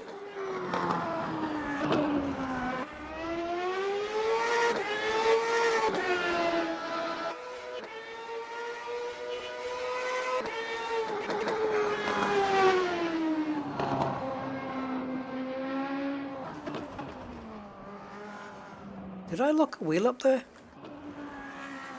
Front wheel? Almost. Almost locked it. Hey, Bramley House! Back on the horse indeed, on the horsepower.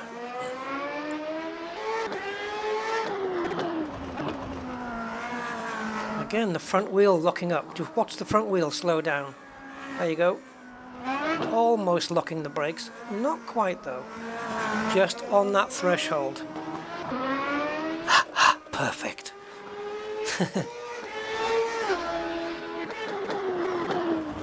Where did I lose it? Oh, here. Oh no. Okay, next corner then. Was it? Or was it the next lap?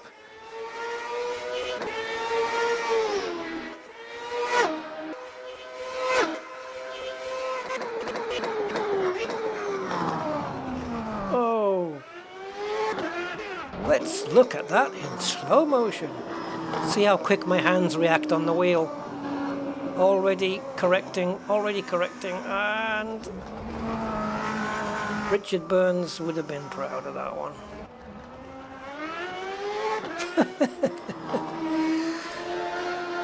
Oh boy.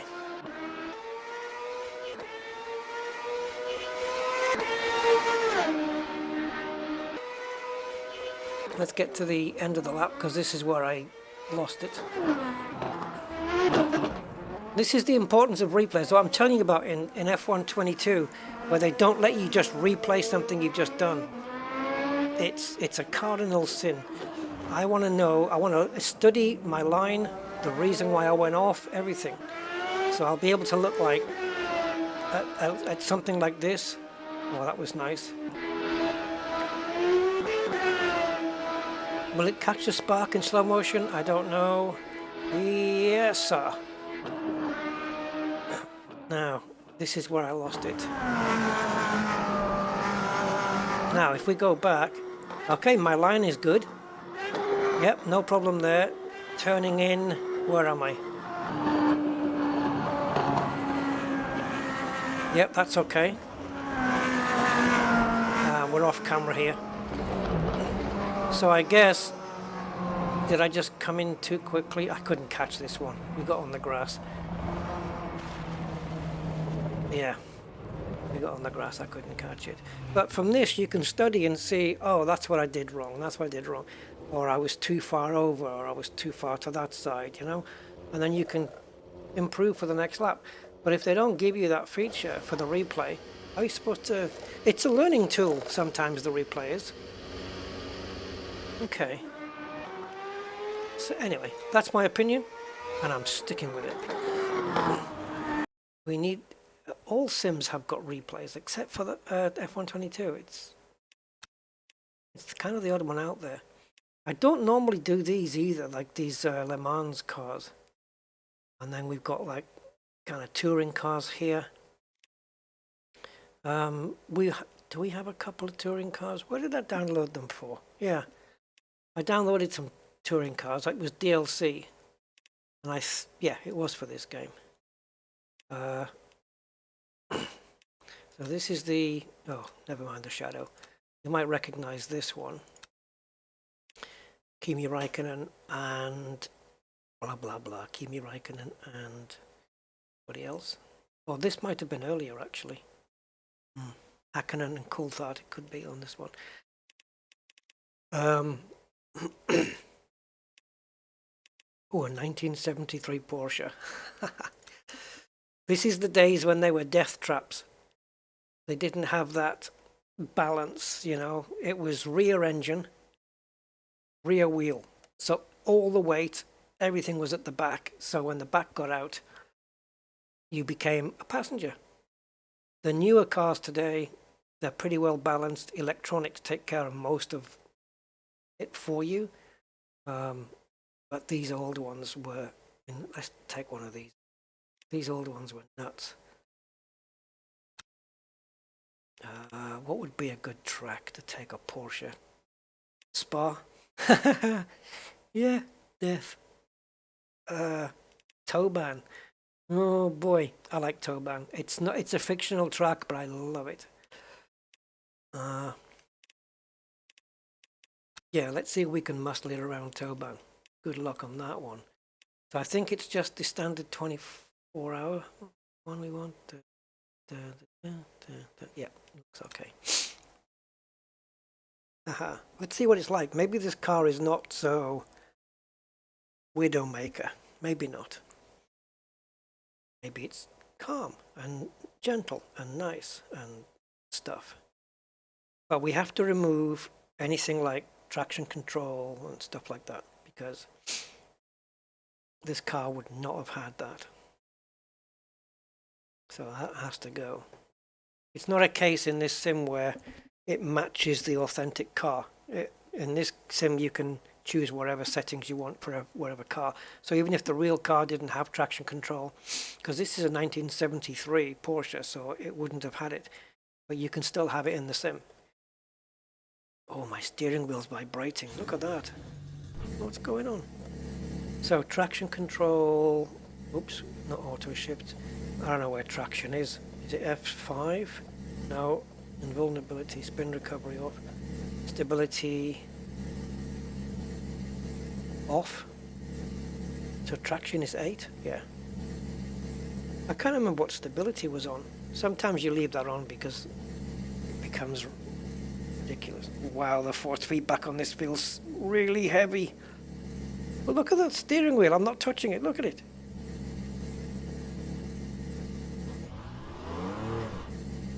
Please don't kill me.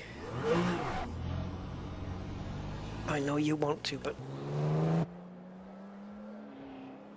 oh, I'm going to regret this. Or maybe not. Maybe it just hasn't got a lot of power, and it'll keep me alive.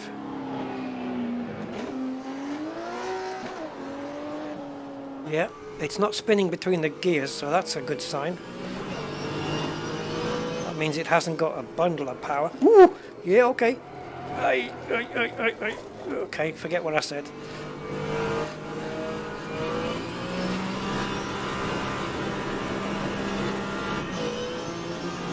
Where's the rev counter?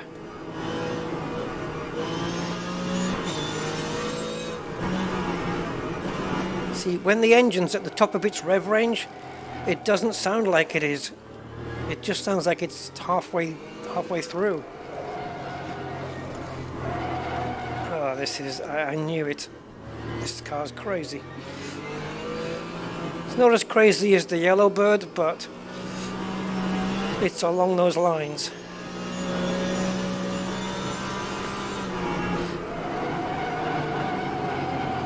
The Yellowbird is a car made by a company called Roof, which uses Porsche bodywork and stuff like that, and does its own thing. And they, in 1987, they made the Yellowbird, and the car was, I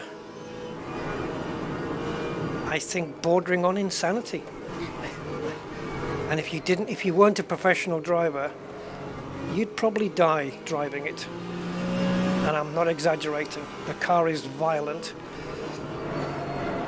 And if you need proof, YouTube, Yellowbird, Nürburgring, or Nordschleife, if you can spell it. Guy did a test round there, and it was, let's put stability on low, give me a bit of a chance. Yeah, the Rough Yellowbird, RUF. Crazy. They only made a few of them, but I think they were literally known as Widowmakers. They were just overpower.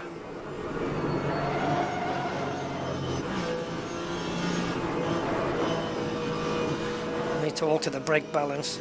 Every time I brake going into a corner, the back of the car is getting very upset with me.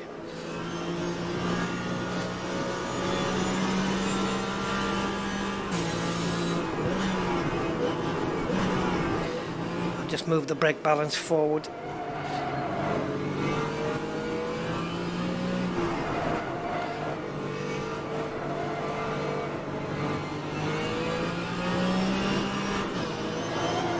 Oh my God, you've just got no idea when it's about to break traction.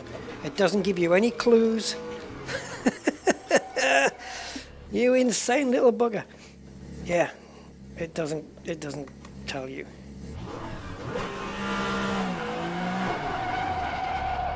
It's a stupid car. In the best possible way though. The Rough Yellowbird is available in Assetto Corsa, and I think here as well in this sim, I'm not sure. But it's modelled very well in Assetto Corsa.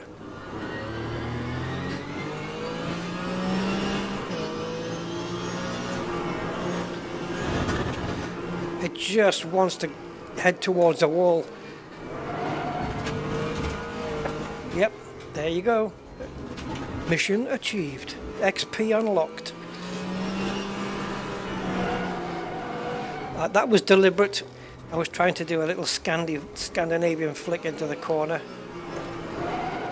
just to see if I could hold it, but I can't. All the weight's on the back. You can't hold it. You can't balance it. Oh, you took a quick look, Bramley? Yeah, it's a stupid car, the Rough Yellowbird. It's an amazing vehicle, but you have to be a very good or professional driver to handle that thing. Otherwise, you're going home in a box. It's no word of a lie. It's a crazy car.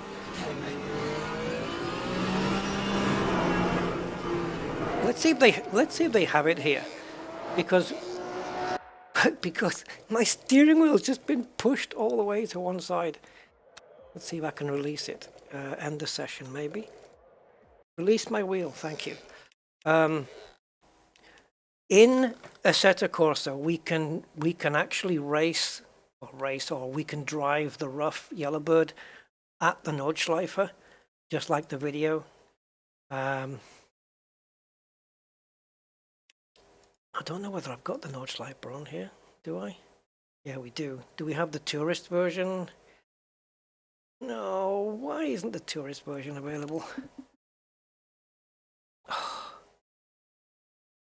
See, with the tourist version, you don't have to do a complete lap before the lap starts to be timed, you know. Okay, let's see if it's here. I don't actually remember.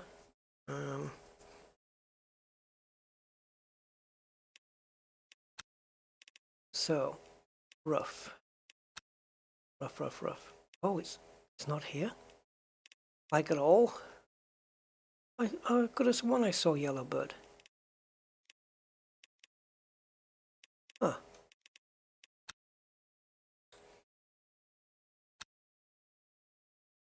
Maybe here? Ah, okay, fair enough. 1987.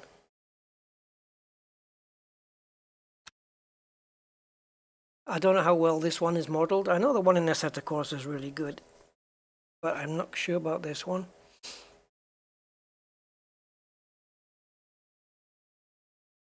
Yeah, this is the killer car.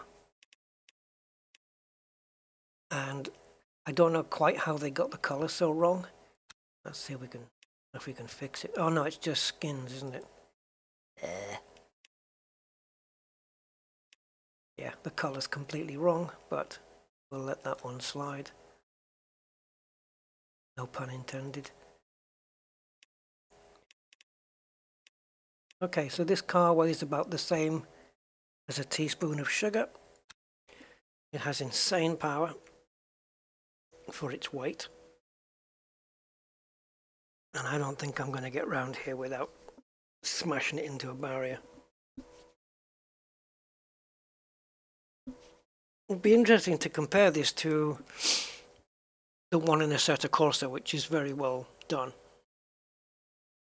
Because the track is, well, the car is modeled off the real thing. I don't know about this one, I'm not sure. Well, I don't know whether the roof in this one is roof. It's pronounced roof. I don't know if the roof in this one is a car that came with the sim, or if it's a mod. Oh, I'm not quite sure. Almost 21 kilometers this track. And I know it. Yeah. Tiptoeing my way around Snetterton, but the Nürburgring, yeah, okay, bring it. Nearly 13 miles of track for one lap. It's got a couple of other names, this track. The Green Hell is one of them. The Mother is another one. Again, my force feedback is heavy. I may need to turn it down in the settings. You probably can't see it, but my steering wheel is going a little bit squiffy. Look at the guy's hands. Look. That's what my steering wheel's doing, just stood still. Alright, Yellowbird. There is definitely no traction on this thing. It was already turned off anyway. Okay, kill me. Frame rate's suffering a bit. Whoa, the steering ratio is weird.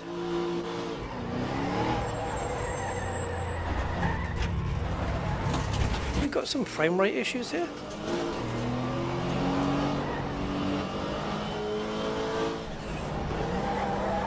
Honestly, it just doesn't want to turn into a corner. I turned the steering wheel under braking and nothing.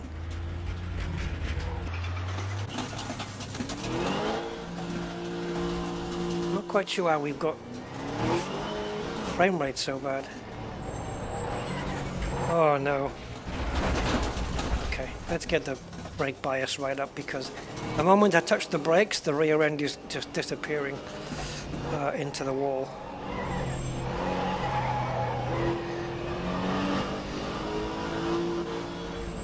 Yeah, the guy on the video that drives this, I don't quite know how he managed to drag the car around with all that weight that he was carrying with him, because, you know, from his gigantic balls. But, yeah. Oh, jeez. Death awaits you. No, survived it. And that's an easy part of the track. Don't hit the curb! Oh, God.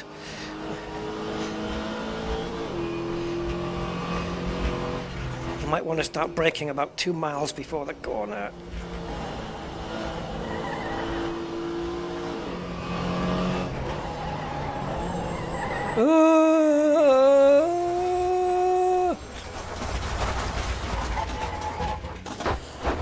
This car just is not interested. Oh, buddy.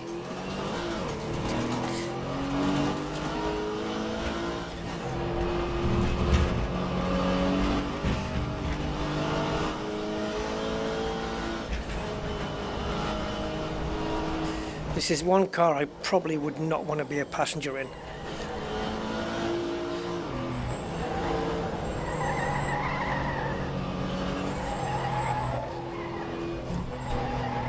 No, I just couldn't make the turn.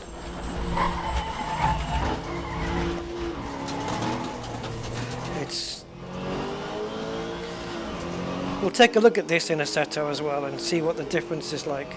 I don't think I'm going to make it round the entire lap, to be honest. Seems to be a little more settled under braking now. The brakes are not very powerful at all, eh?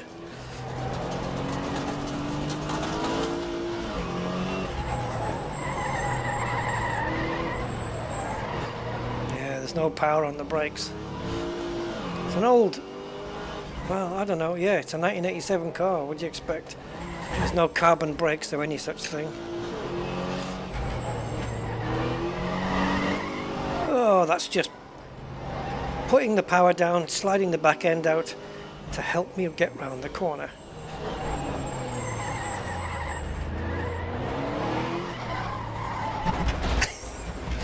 Okay, it did that one didn't work that time. No.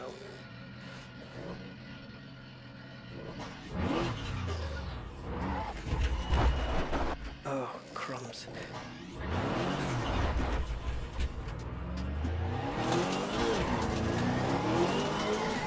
Yep, foot down in second gear, too much power. Third. Third.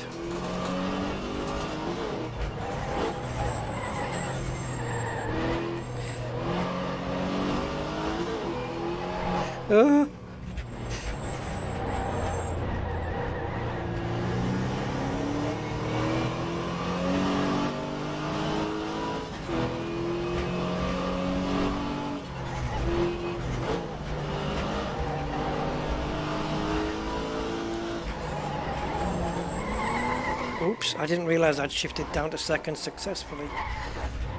If memory serves, I do think they've got the sounds of the car pretty well accurate.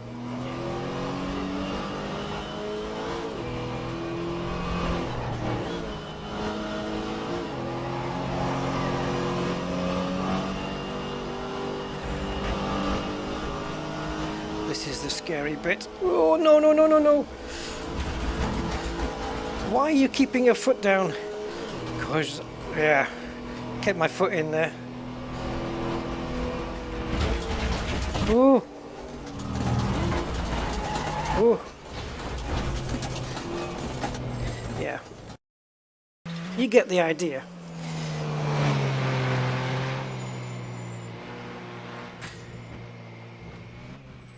There. Car car wants to kill itself and you in it and you with it.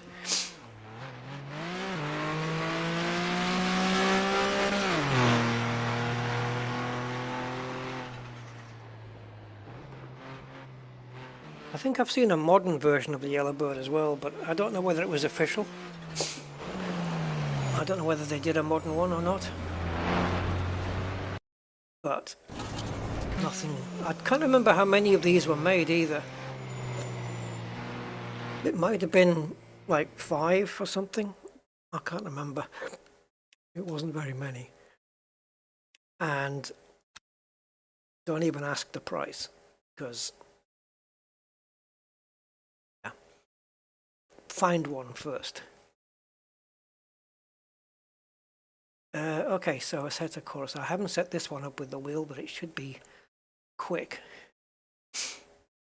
And we'll run that roof.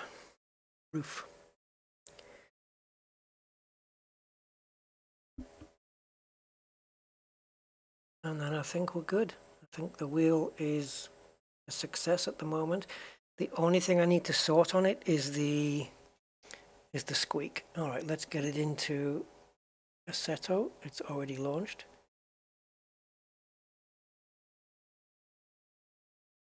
The problem with this is that there are 2 separate. I'm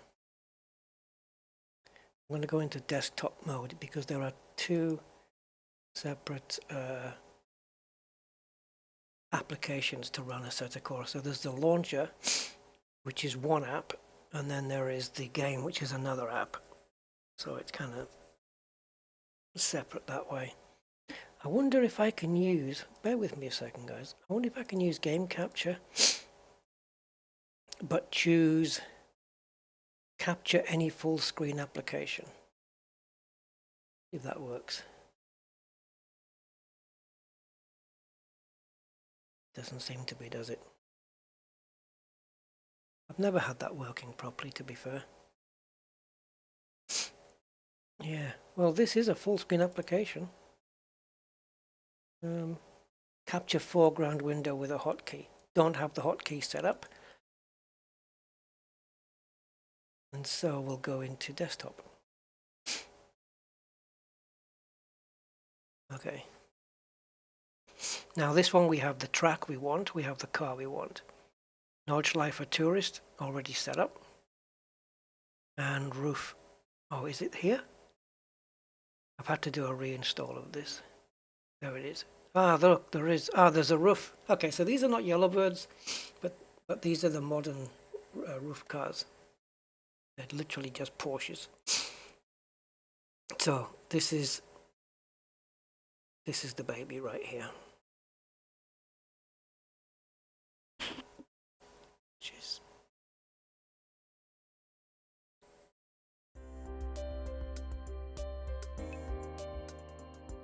Now, what was lights? That one.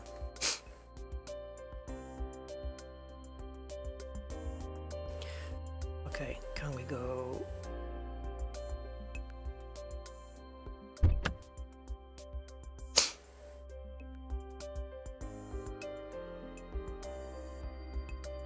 Got in and out here.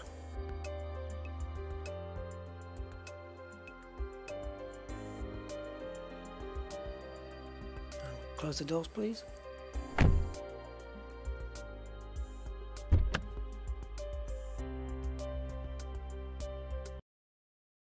Right. So we're looking at 469 brake horsepower, 553 Newton meters of torque, top speed of 342 kilometers per hour, 0 to 60 in 4 seconds, and a power to weight ratio of 2.44 kilos per horsepower. Just weighing over a ton, 1.1 tons. So for 1987, pretty decent. Okay, so we want the Yellowbird, we want the Notchlight for tourist, and a hearse standing by.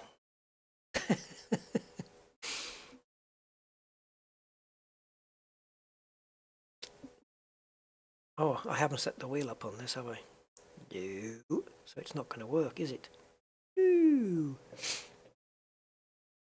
Oh, okay. Steam VR has kicked off. That's not what we want. I must have had it in VR mode. We'll have to fix that. Yeah, you can race this in VR as well. Imagine. Oh no.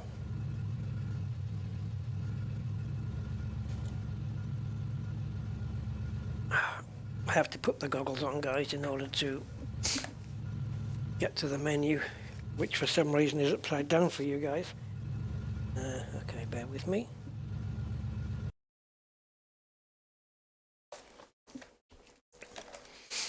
Little oversight on my part, so we need to go to options and single screen. Triple screen as well, and you do not need to go into Nvidia surround either, it'll just do it. Okay. Go.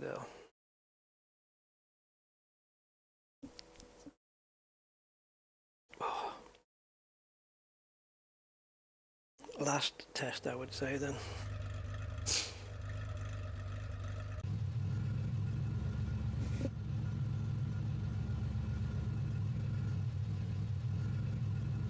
Okay, so it looks like my clutch is engaged.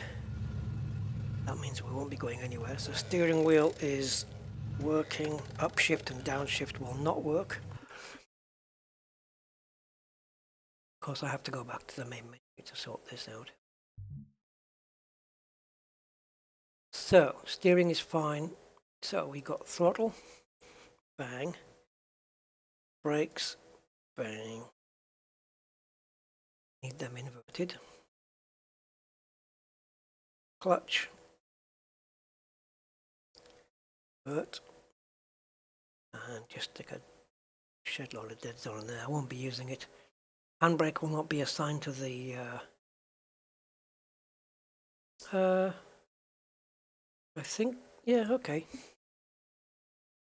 No, it won't work, will it? Because it's waiting for an axis. I don't have the axis. I don't have my shifter set up, so that's not going to work. Okay, so gear up. Yeah, just clicked it. Okay, and gear down. Debouncing 70 milliseconds. Yeah, that'll be fine for this car. Secondary. DRS not needed for this one. Handbrake.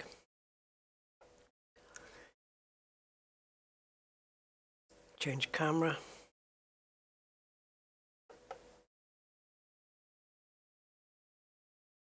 What was that, 6 and 4? Okay. And in the advanced, force feedback nearly 120. I'll leave it there and see what it's like. Right, keyboard. I think we're good. I think we can just do this right now. Yeah. Okay. Let's drive this thing.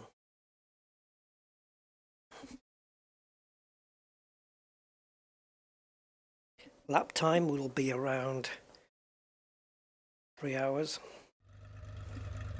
And 5 insurance claims.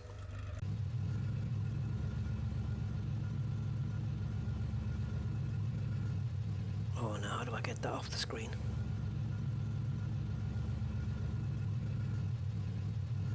Trying to remember.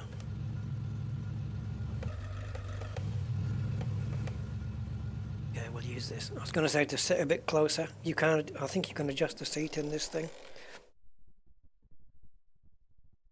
Did I just stall it? No. Let's go.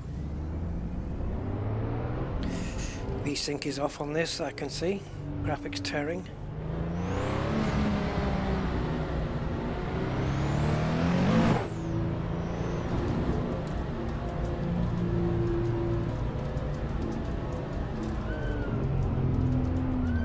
Squeaky brakes.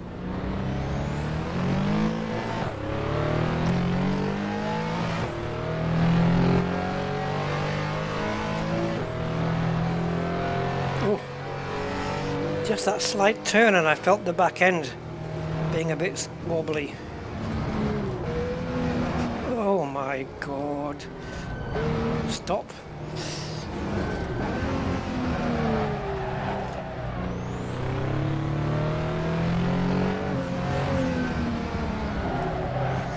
You know what I didn't do? Did I set up a button? No, didn't set up a button for brake balance.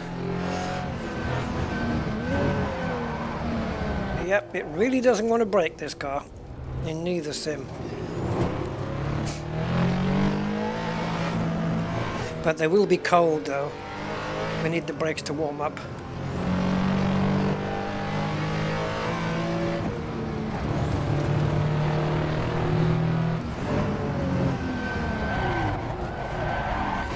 Alright, I need brake balance, guys. I need brake balance, sorry. Right. Just let's set up the control here for that, which would have to be on.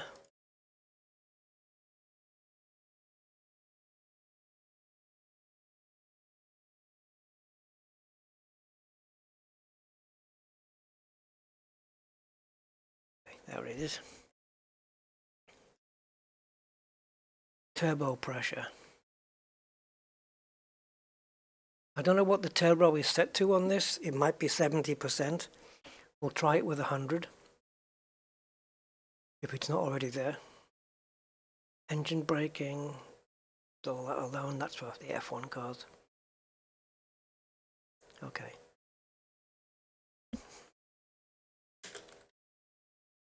Rusty new wheel. Go back. Okay, let's just make sure that the turbo is spooling up 100% because I'm not sure what it's set at.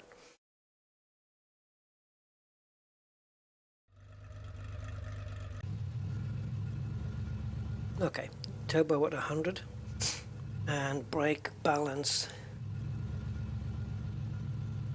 Uh-oh. Can't be adjusted on this car from on the wheel. I've got to do it in the setup.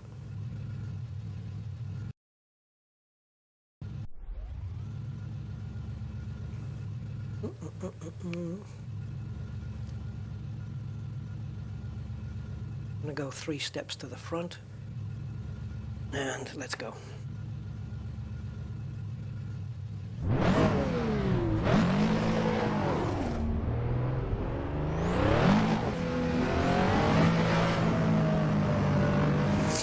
Right, so we have full turbo. I think by default the turbo is at 70. Don't quote me on that, but I think so. But now it's at 100.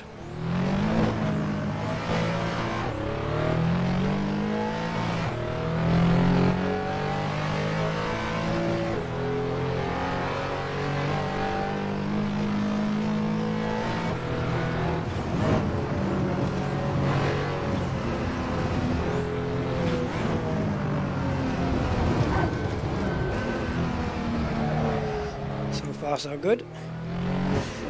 But it won't last.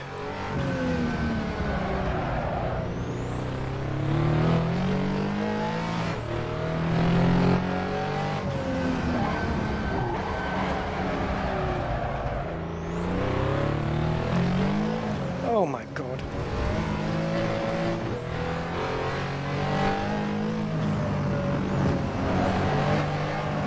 Ugh. Another pair of trousers, please.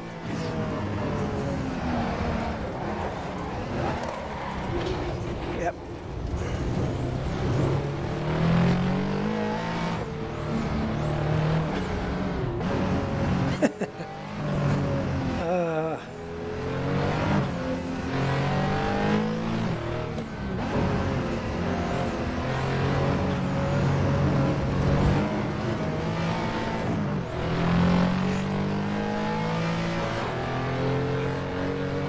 Are we going to take off?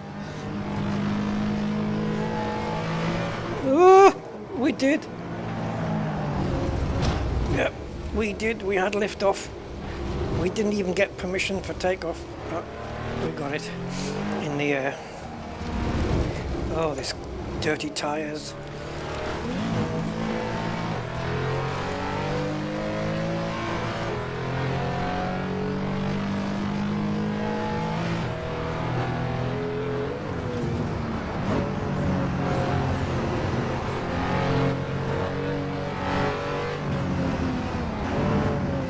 not stopping. It's not stopping.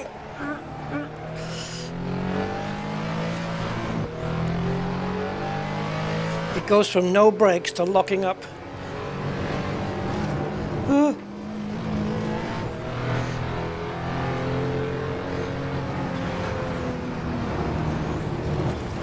You've got to be gentle on the brakes as well, because you really don't want to upset the back. Crazy vehicle.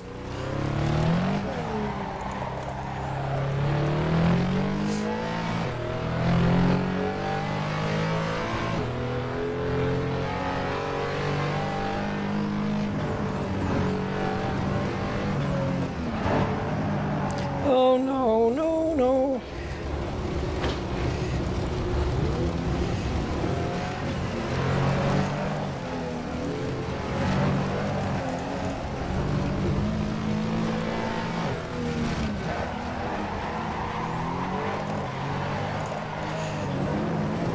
Oh, you swine.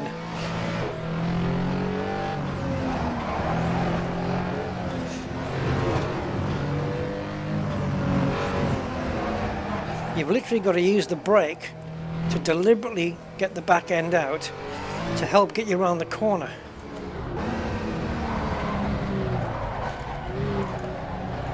Like, and then use the throttle. It's so difficult though for me.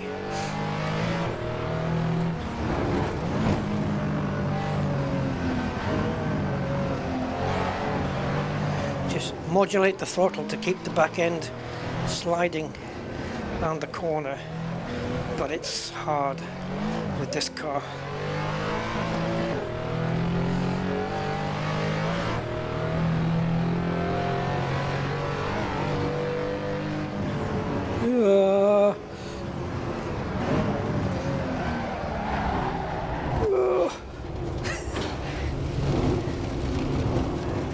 Why did Roof even do this to their car? It's brilliant, but they're insane.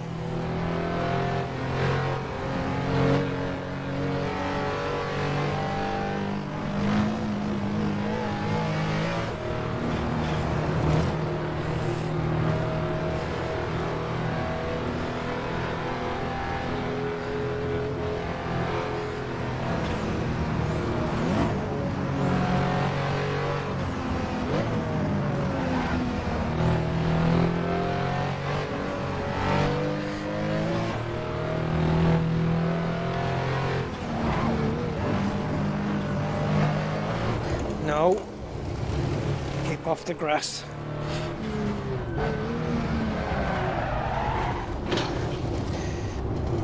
Looks like I kept off the brakes as well. What are we going to do with the carousel? Go on it? Yeah, let's go on it.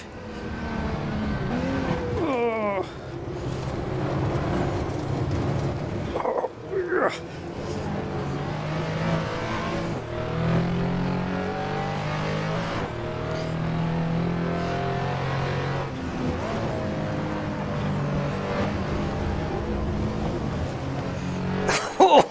Ooh, buddy, if you could have seen the steering wheel there, what it was doing.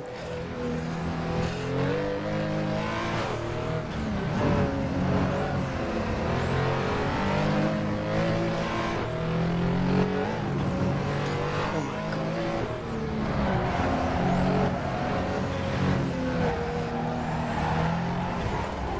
God. You've almost got to treat it like a rally car where you turn into the corner before you get to it, you know? And hope it can. Yeah, it doesn't.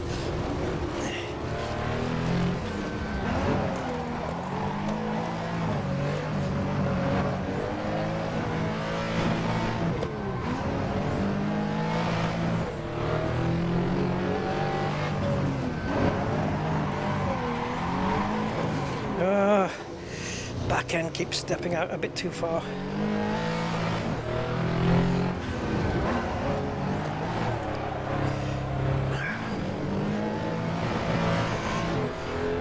I don't know what the hell gear to even be in.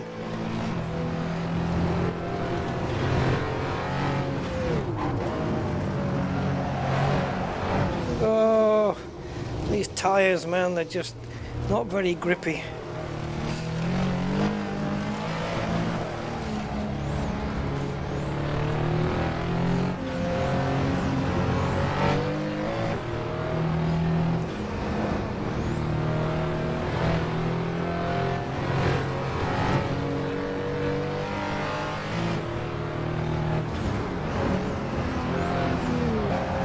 I knew that was late. A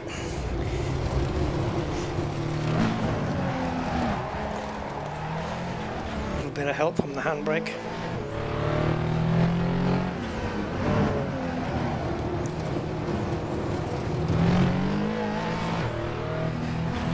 My goal would be to probably try and do this in under 8 minutes, but I'd have to just practice and on top of that get a perfect lap. And clearly I'm a long way off a perfect lap in this vehicle. It's going to be about 8:20 then. 8 minutes 19.6. What a... it's a workout. Handbrake. Oh.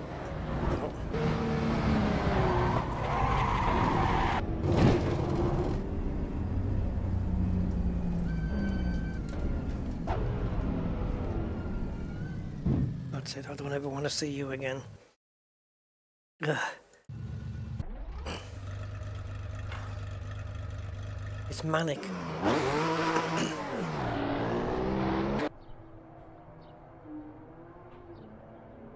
Like if insanity was a car, it would be this.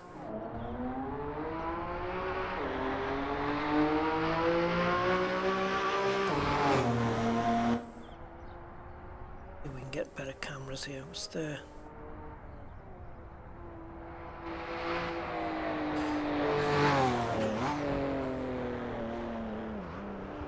See, up to here we were good. This was all fine.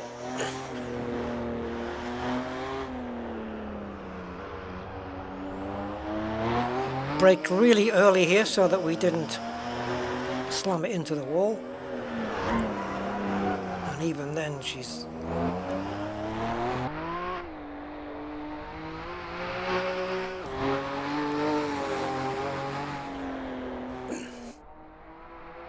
to the back end. Oh, just not interested in gripping the track.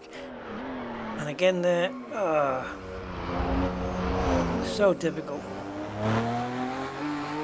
It's one of these vehicles you have to master, you know, you just have to work at it and master it.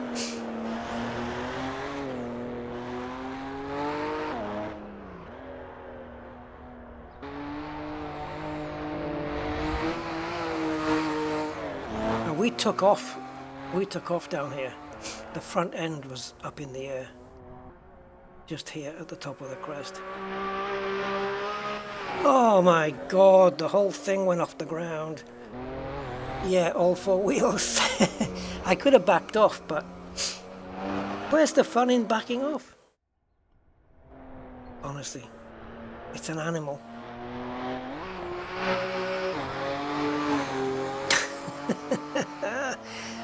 Oh, it's absolutely awesome.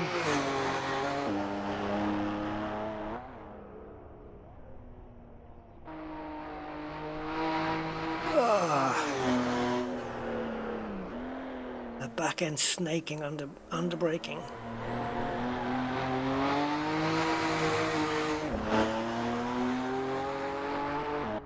See if I can give you a shot at the look at this, it's nuts! It's crazy! What? Hold on, I have to see that again, guys. That was that was mental. Just the way the car was reacting over the bumps at such speed. Look at this, look at this. Oh, that is fantastic.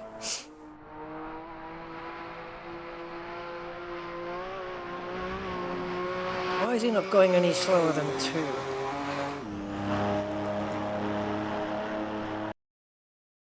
Oh, okay, I see.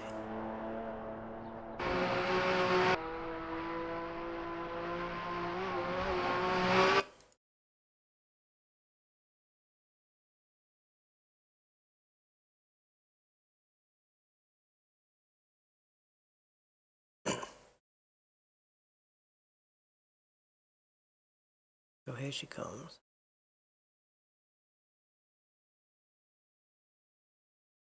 Bouncing, look, bounce, bounce, and I hit the curb.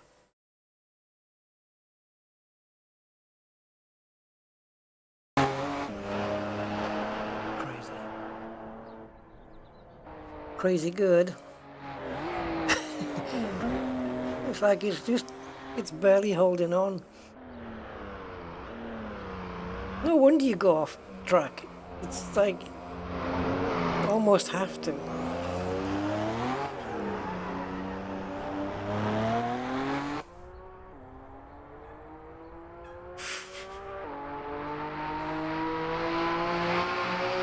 I think we can see how much better Assetto Corsa handles this car and track combo compared to our Factor though. But both cars in both sims were just equally as crazy in terms of, you know, but this one just shows it a bit more. Alright, let's just do that corner again, but from on board with me. Look, this is what I'm doing on the wheel, look, just to try and keep this thing. Yeah, that's actually what I'm doing on the wheel, just to hold on to this thing.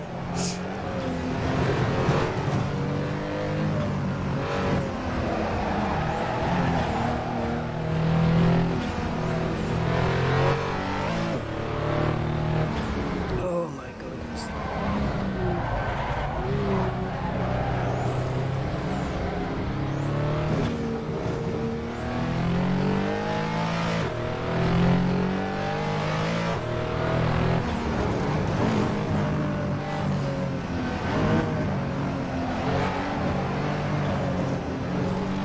Countering, because I knew the wheel was going to hit the curb, so I counter steered, because otherwise if I didn't it would have, back end probably would have hit the barrier.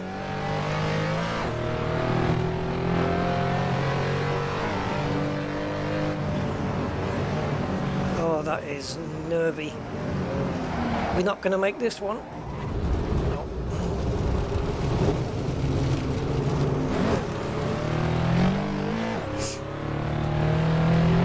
But I'm trying very hard, as you can see from the wheel. We didn't get to see that on the actual lap, but you can see it here.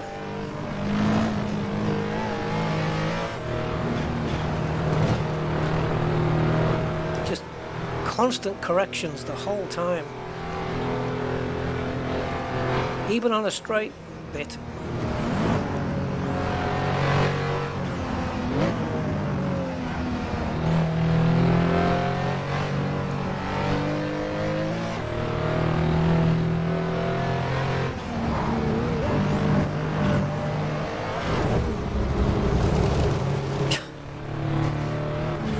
I think if you can drive this around the Nordschleife without crashing off, then you can do it with anything.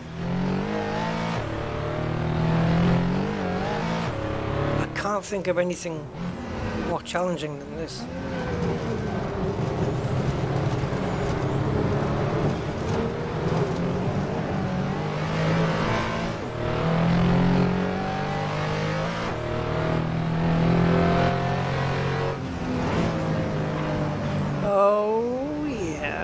A bit late, Rusty. Correct. That's it. A bit wide here, but I can't really be criticizing my lap as if I should have it perfect, because it's just not going to happen with this thing. Oh boy, how did that not go in the wall?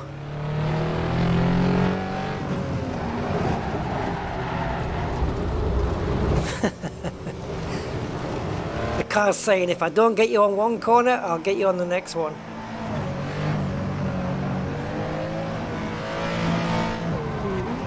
Challenging me every single corner. And it's awesome.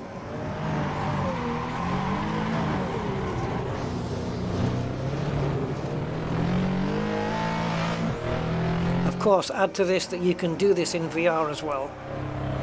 And it's just something else. I might be able to do it better in VR. I don't know, maybe I can get a better sense of depth and distance in VR.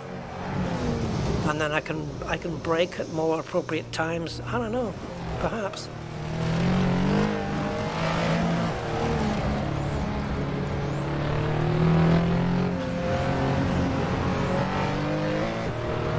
Right, now here, well, this is normally a very quick part of the track, but I'm too scared to put my foot down some places. Oh no, that's not going to work.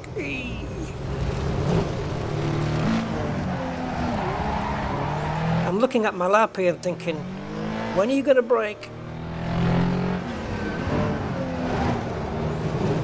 Okay, we're coming up to the last couple of corners.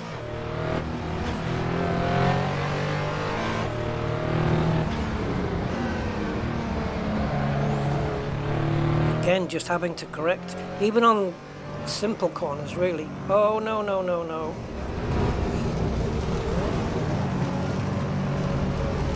Yeah, I did not get a good run to the line. The line is where the red bridge is there, the banner. Well, there's your lap.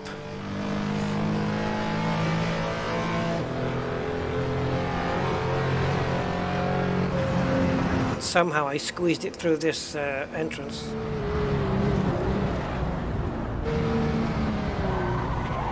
Yeah, I don't know.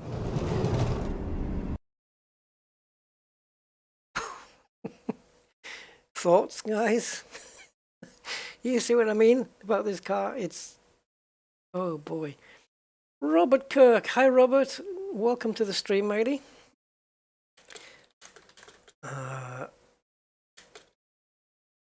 I'm just going to quickly Google something and see if I can find. Okay, so the asking price in 1987 for one of these cars was $116,000. They're exchanging, the last one exchanged hands at just over $1 million. So a little bit of a profit there, I would say. Fairly decent profit if you bought that new. Yeah, in Monterey, California, 1989 roof CTI Yellowbird sold for where is it? Where's the price gone?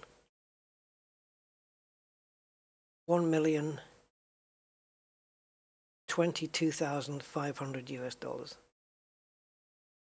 Yeah, it's $1 million car now. Oh no.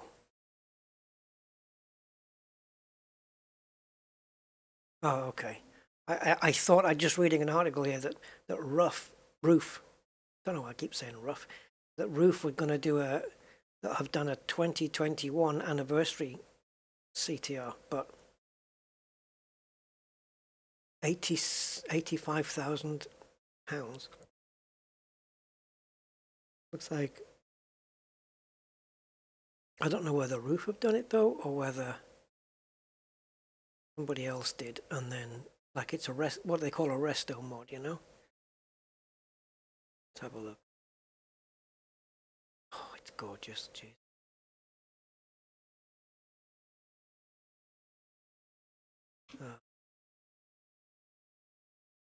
Stay with me, guys. Stay with me.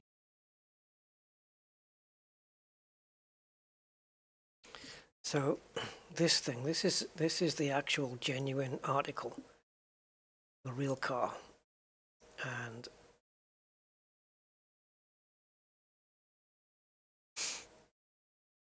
have they fitted carbon brakes to this? Yeah, so it's an anniversary That's a nice price. It's a resto mod, so I don't know whether roof. I haven't read the article, so I don't know whether roof. This is the genuine roof product or what.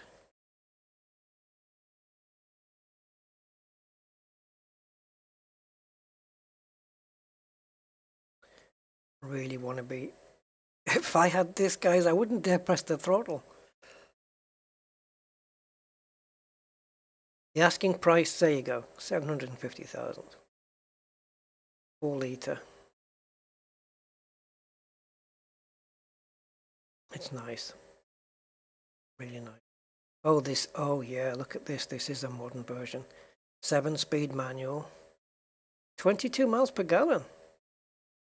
That's fairly decent for something like this. 233 miles per hour, 0 to 60 in 3.5. This has got more power than the one we've just driven, but it is a more modern version.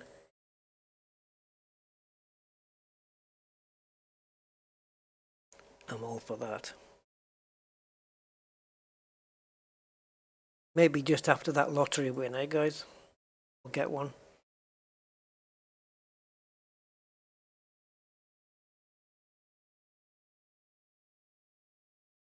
Okay.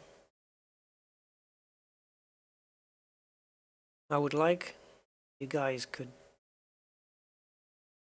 what's the word? Don't know the word I'm looking for here. Indulge, there you go. If you guys could indulge me, I want to take another lap around this track, but I want to do it in this Le Mans hybrid vehicle. The thing with the hybrids is you've got to use the hybrid energy system, and I haven't got the keys bound for that.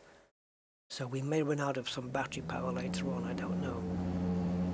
Make no mistake on how fast these cars are as well. One of these vehicles, I think it's the Porsche one, has the lap record around this track.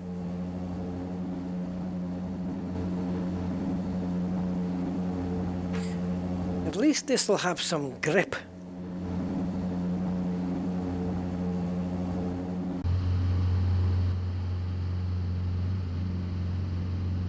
I don't know, do I want to be here? I guess.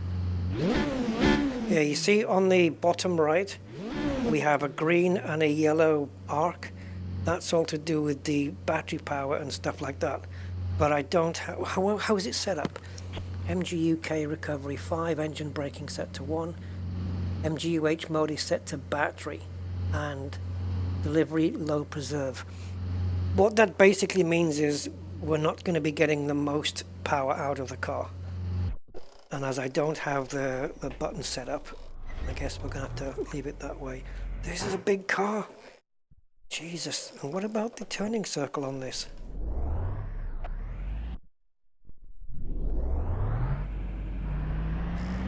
This is a car I don't normally drive, so I don't know how it's going to handle. But we'll play it by ear. So lap time starts as we go under the bridge, and it ends as we come out at the go under the red bridge behind us. Don't know how many gears it has. 8 by the looks of it. Oh, it might be 7 actually, or 6. I don't know.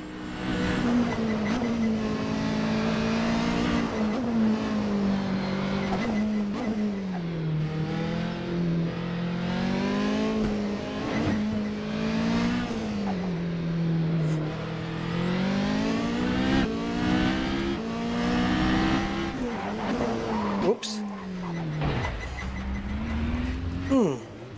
I struggle with that. Yes, I believe so, Steve. You want to see that?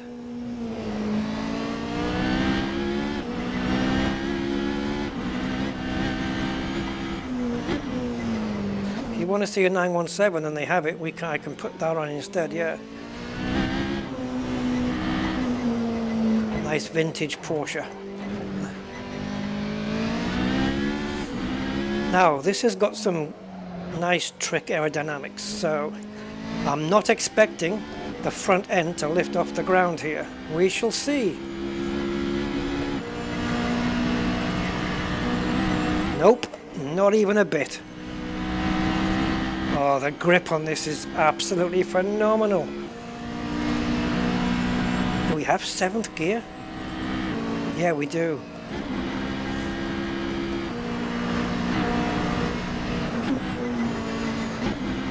It seems really dark. But I think that's just my monitor brightness level.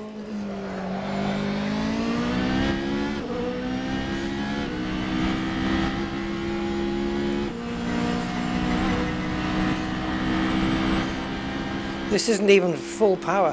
With the energy system isn't being used in its fullest capacity. Yeah, that's a warning, maybe to do with batteries or something. Oh, it's distracted me. Yeah, it's fine, Steve. Let's do it. Let's do it. I'm just messing around here anyway. I'm happy with the wheel, I think. I think it's passed its tests. It's just a case now of hopping into things like Euro Truck, American Truck, and just rebinding all the buttons. I believe we've got the Porsche 917.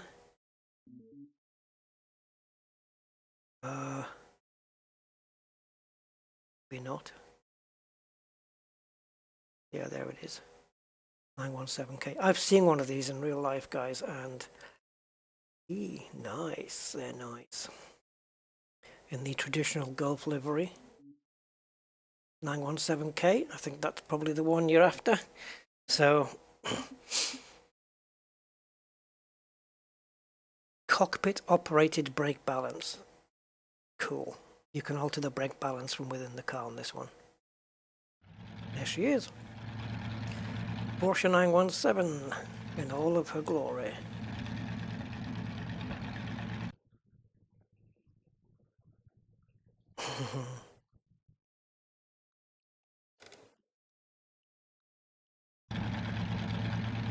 At the top here.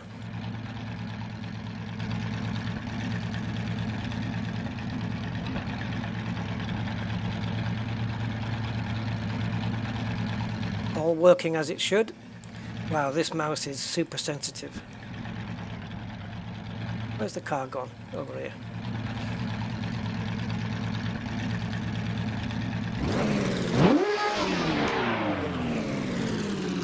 That good?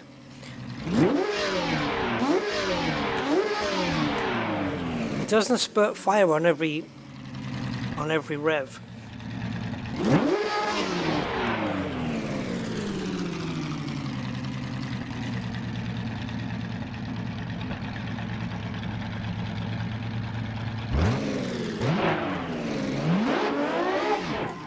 Okay. Let's see if we can find a way back into the car, because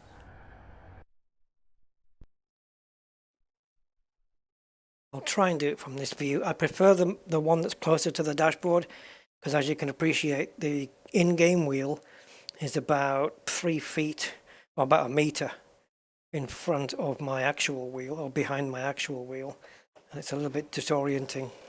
So I kind of prefer the other view.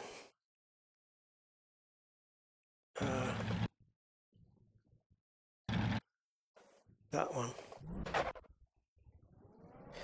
The reason you don't hear the engine when I go into first gear is because it has the auto clutch on.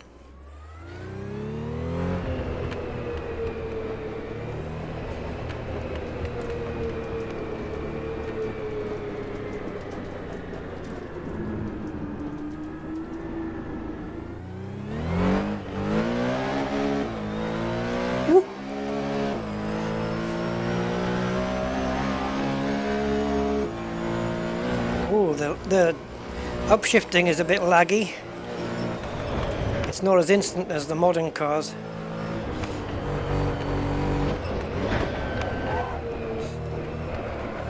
Oh, yeah, doesn't turn in like that Toyota hybrid does. No way. Oh, you can hear the exhaust gurgling at the back. Oh, got on the grass there. Every time I come off throttle, you can hear the exhaust crackling.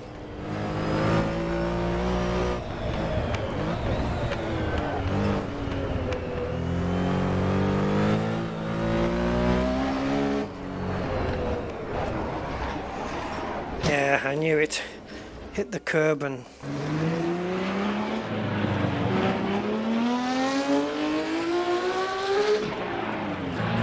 That's what it's like. It's insane. I love these cars though.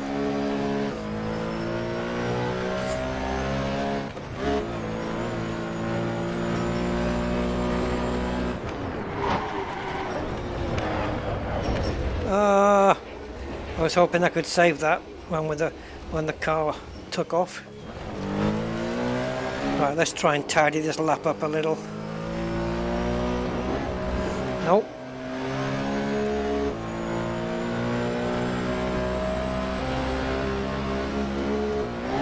Oh my god, I didn't even know there was. It took off again there. I didn't even know there was a takeoff thing there.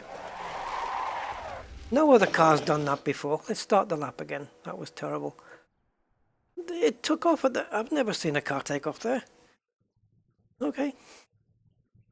Let's do it. Let's do it again.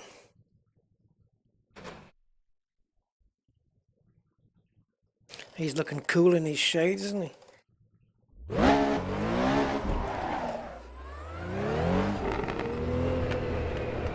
Right, no turbo on this. It's just what you see is what you get.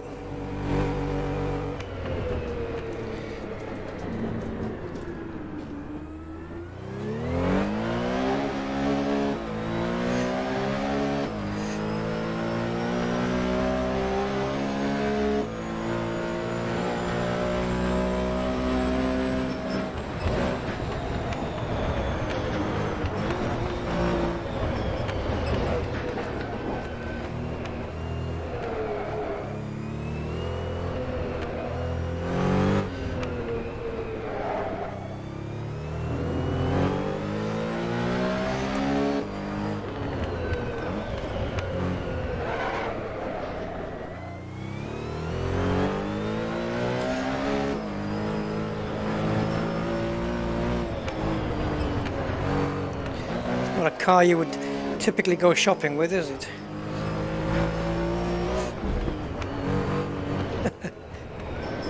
One of these outside of Asda.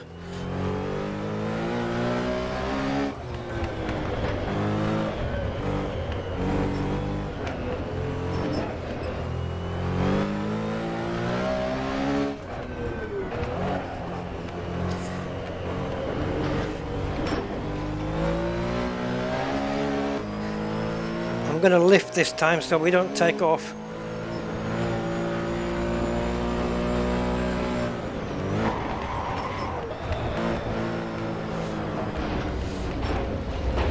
Still didn't work, did it? I was just trying to hold on to the, just, you know, keep the brake down a little bit, hold on to the brake just a little, just to quell the car's speed a tad. Oh, I can't believe there's even a leap there.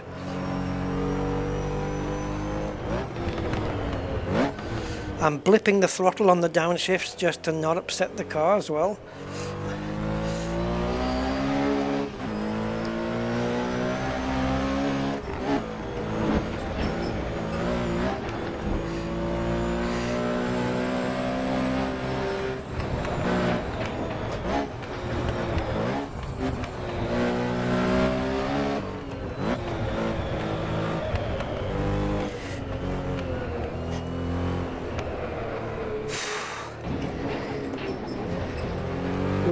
Who needs to go to the gym when you got sim racing?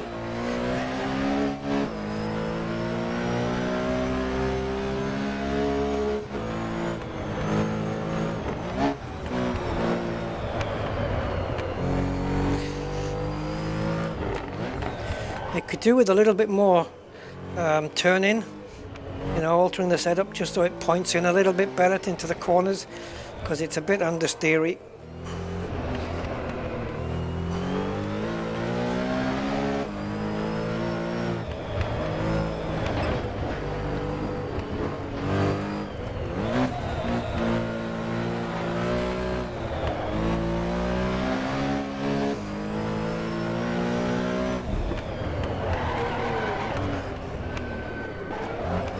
I wasn't sure we'd get the car slowed down there at all.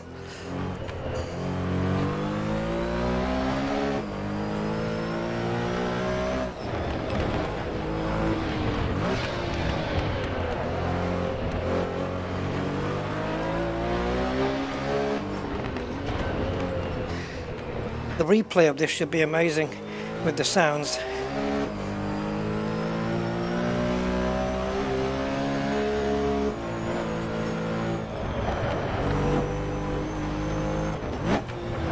No, no, no.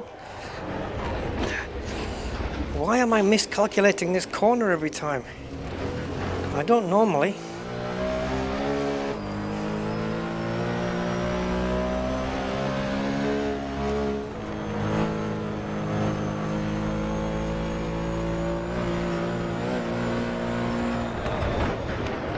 Oh, that was nasty hitting that curb.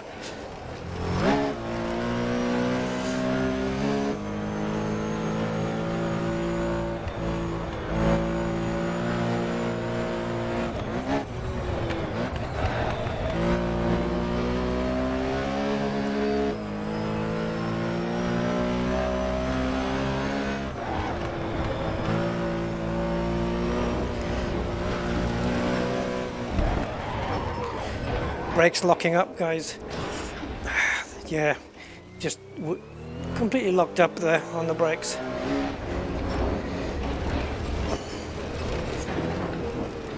Yeah, you have to wait a while for the tires to clean up, and I'm not doing that.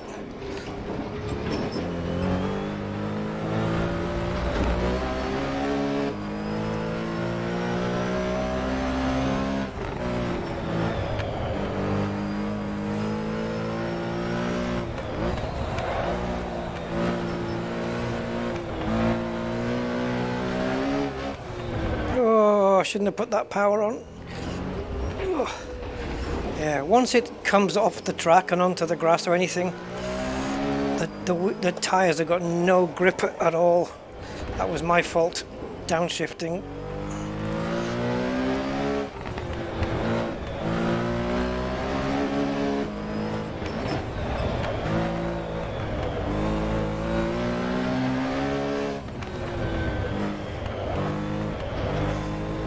Very scruffy lap though.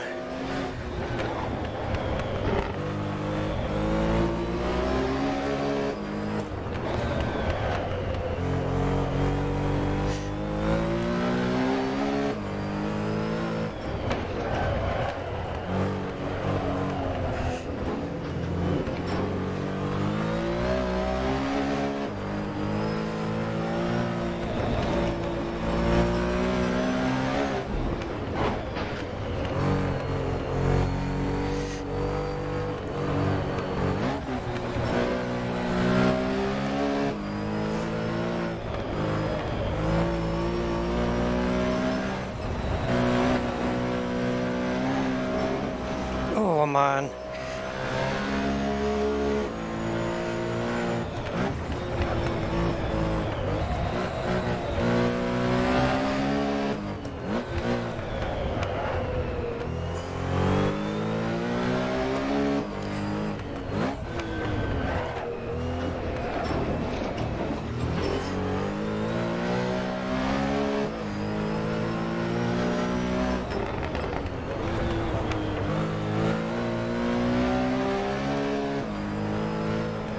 No, no, no.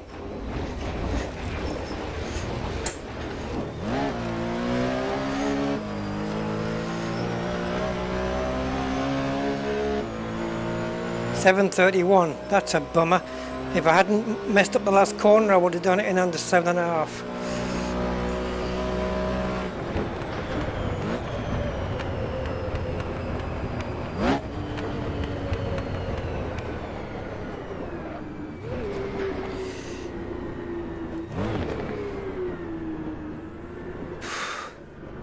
I'm sweating now.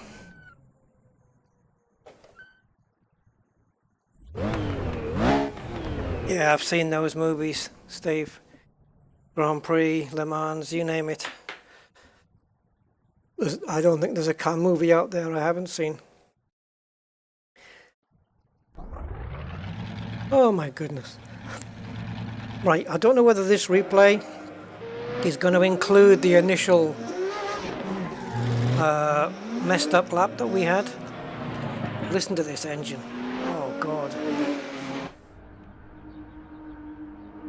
You can hear it coming from a distance away.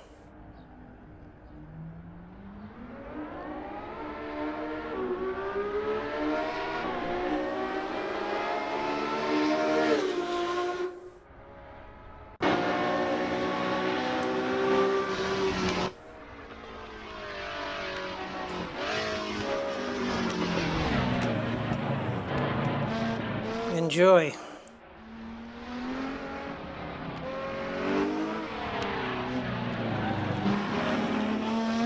Look at those rear tires.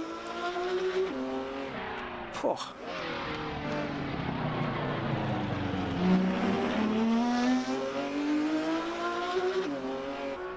This engine sound is incredible.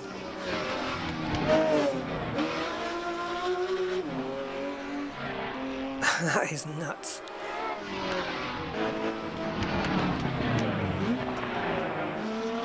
And you're sitting exactly where you need to be, right in the middle.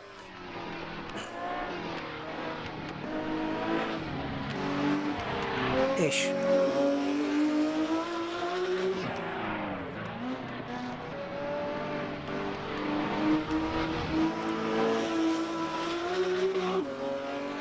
Yeah, even just tapping the brake, holding the brakes down here at the end wasn't enough to hold the car together here. No. Massive lock up on the wheels on the way when we touched back onto the track again. It just locked the wheels.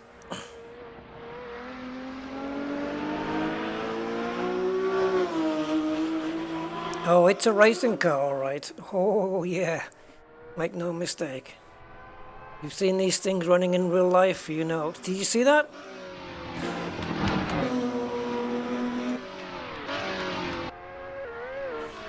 Yep, it took off again just there. Just as we come over here, we'll see the car just take off the ground. Keep an eye out for the wheels to lift off the ground. Most cars, you don't even... Look at that, they're off. Most cars, that doesn't even happen.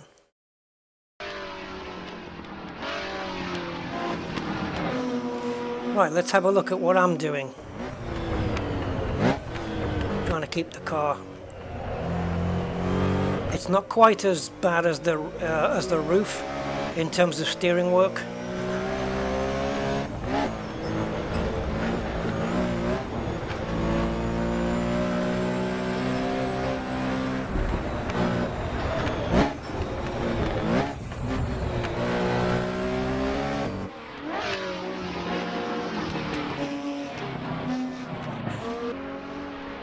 I don't like this corner.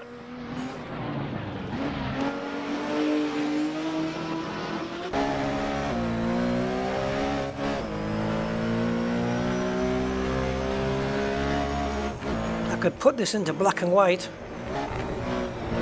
Looks like an old movie.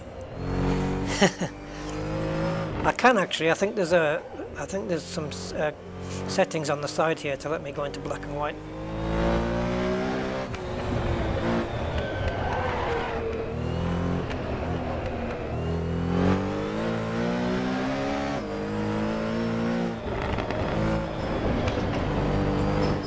That was perfect.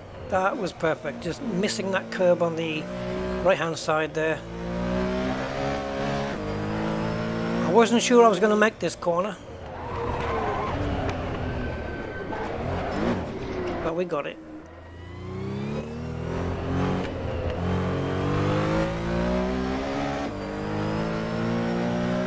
I'm doing my own gears, Robert, yeah.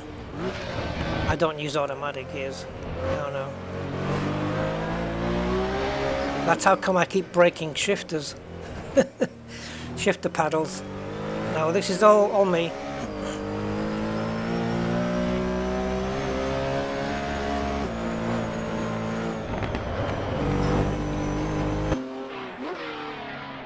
The sound of this car from the outside. Oh, every time I go outside, it's lawnmower simulator.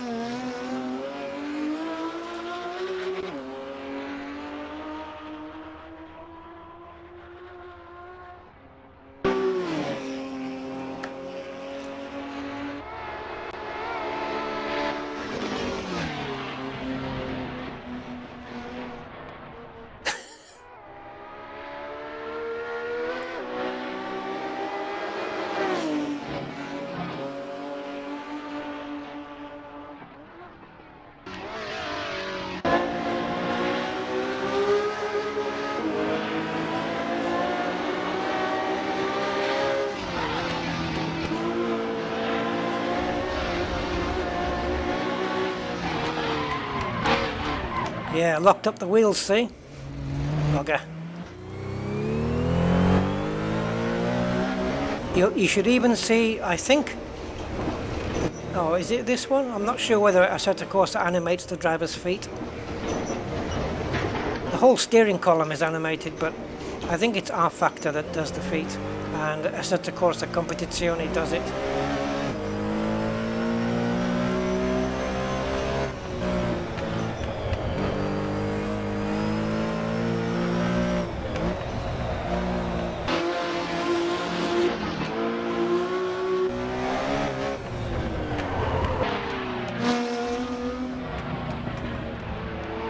Right now it's the world's most expensive lawnmower.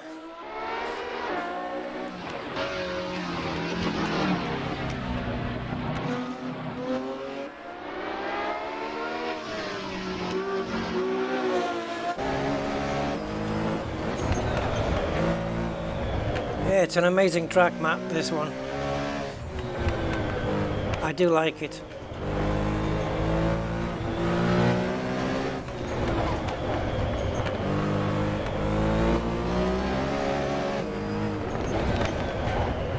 You know, it took me a while to learn it, but every lap you do, you're still learning something about it.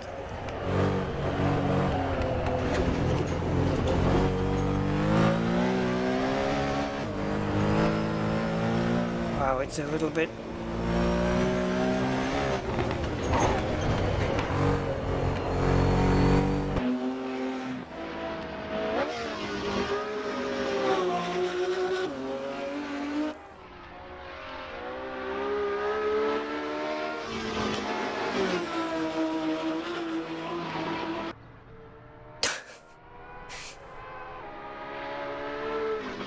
You just get these racing cars, right, that they just, even in a straight line, they just can't be steady. It's like you're always having to correct them.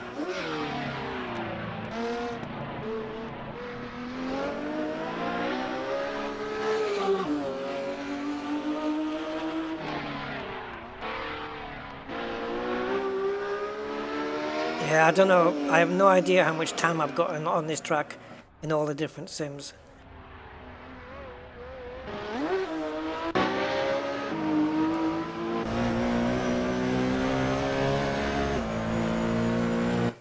So,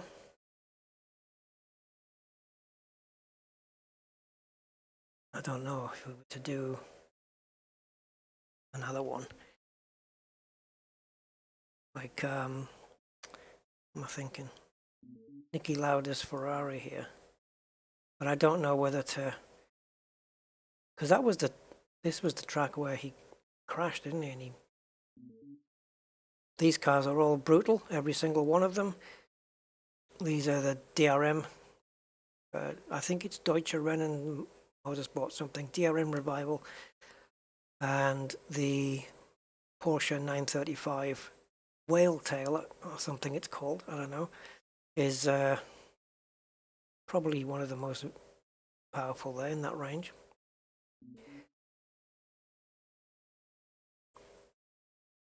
How about something ordinary? No, Rusty, why did... No, no, we can't do this. I'm not going to do a full lap of this one. We'll be here for days.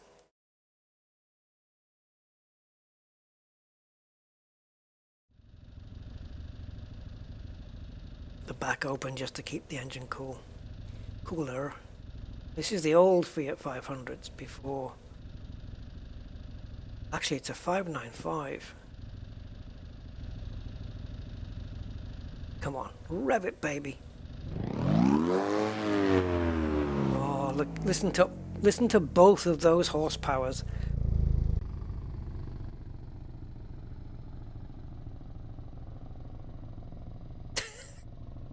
I'm just gonna do a couple of corners. I love that they've got our bath, Fiat our bath on the windscreen wiper there. That looks awesome. Oh dear. Hey, have the pasta ready when I come home?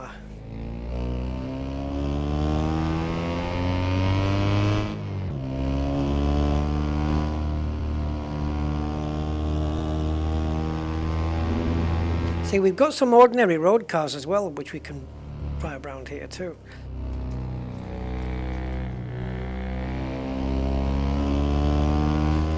Be interesting to see the speed on this thing.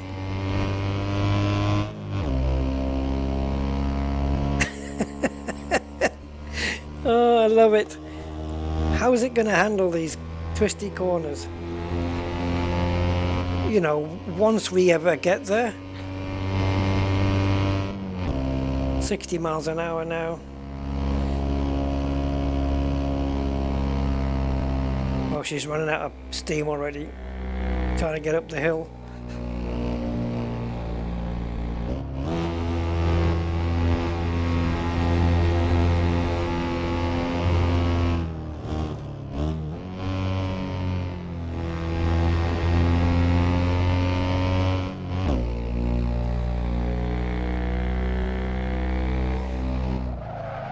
Oh, it does. Little flick there. Yeah, I think so, Robert. There's Lego cars as well that you can put into this sim with mods. Oh, yeah, it's a little dinky car, so the back end, it will step out. Downhill now. Give it everything you got, baby. Oh, that's not a good idea in this car, taking those steep curbs.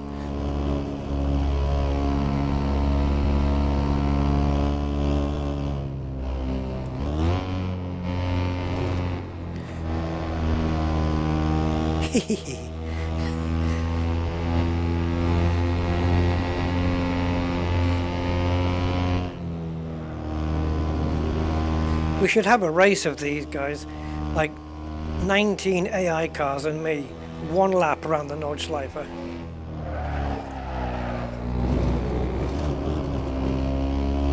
Or take the BMW E30 Drift car. I would, but I suck at drifting. Always have done. Just can't get the grasp of it.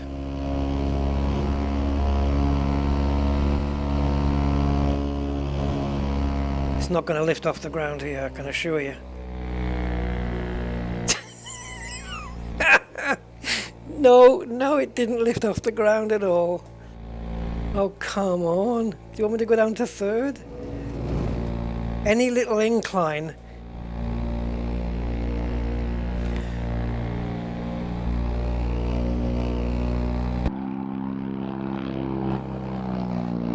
Handbrake.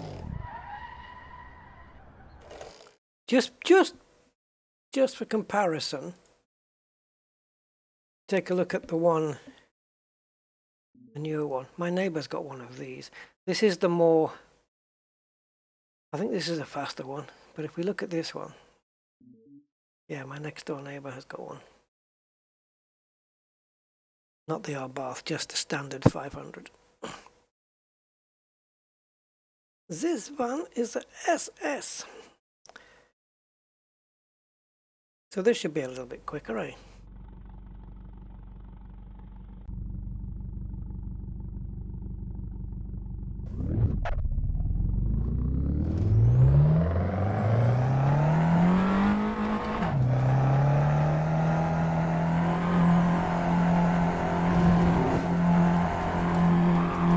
So this is a car you could actually bring, you know, to this track and race around it.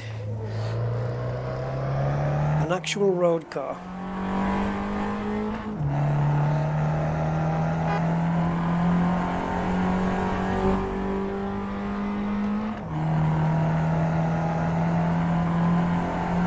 I thought the car was telling me to shut up, but it actually said shift up.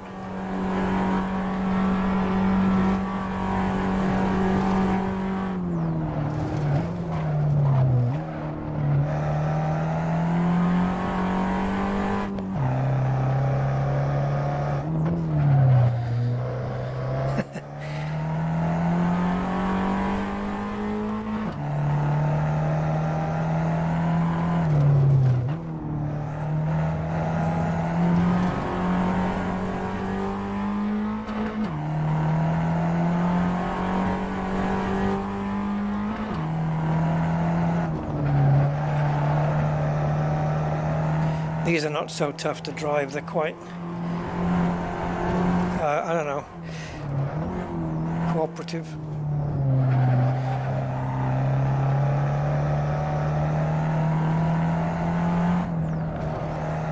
Right wheel's over the curb, that's the one.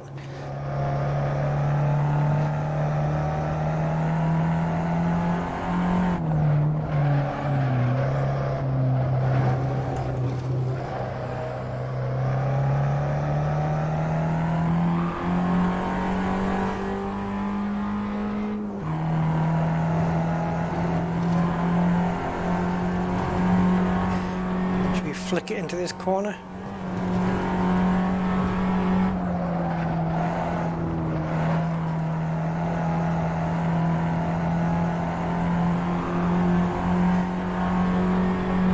Just try not to roll the car over.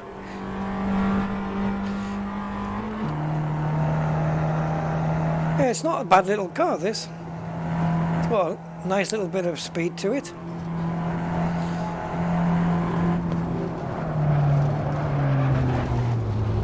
That was experimental.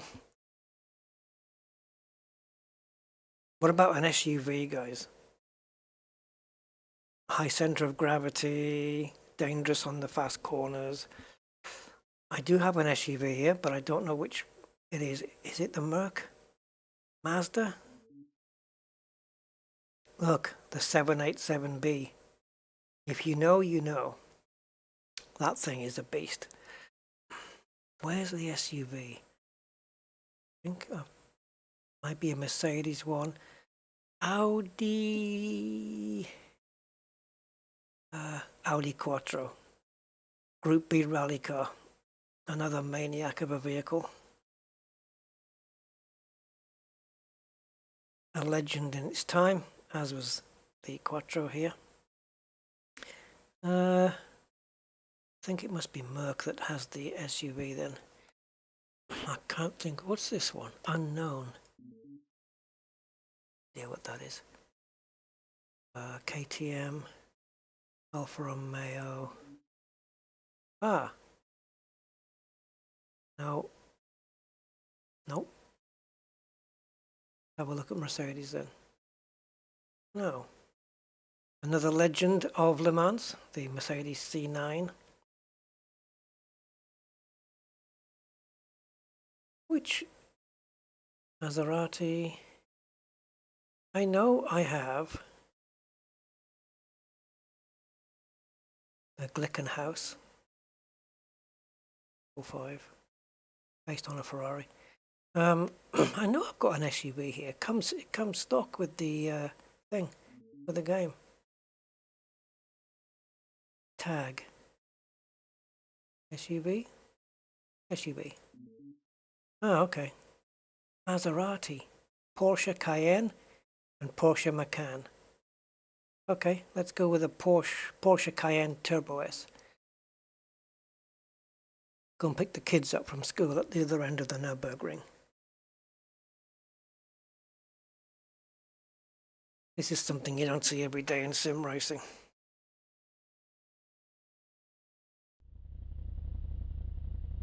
Yep.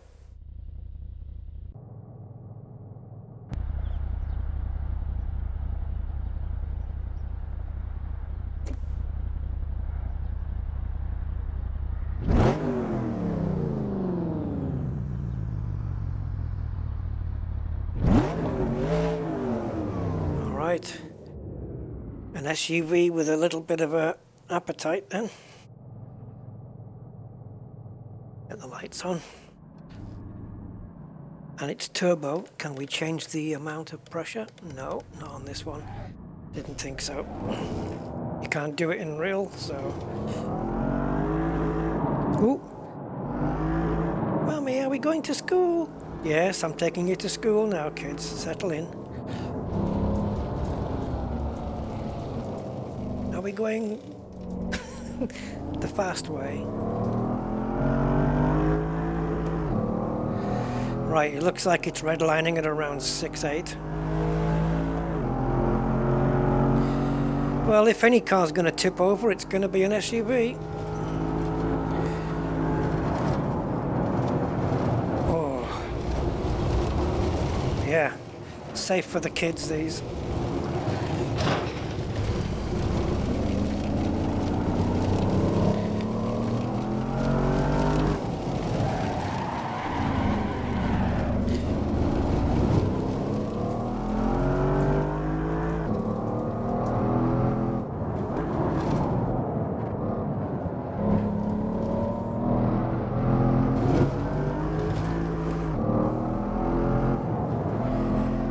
So what lessons have you got today?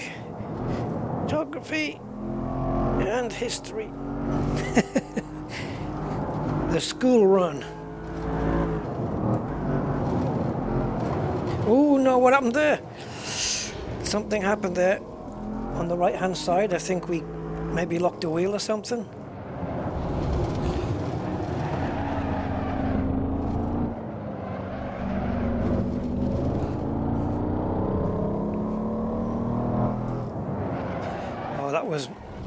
That was down to me. I turned in too late. Trying to get used to a vehicle like this, it's weird. You know, because of the high center of gravity and everything, it's totally different.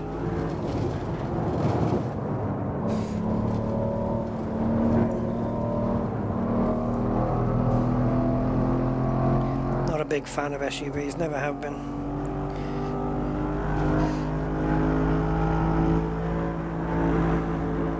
So this is where the Porsche picked up that bump.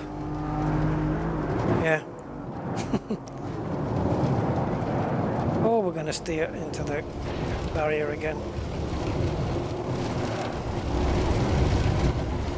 Oh, Mommy, are we going over the fields?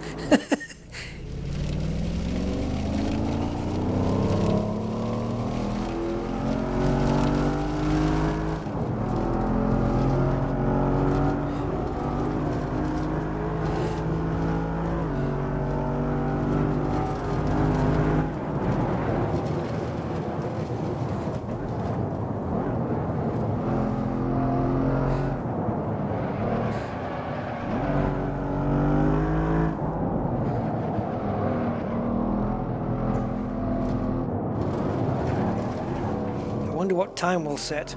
I'm guessing somewhere around 9.5 minutes maybe. I have no idea. Yes, Robert. If you're asking me, does it have right-hand drive cars? Yes.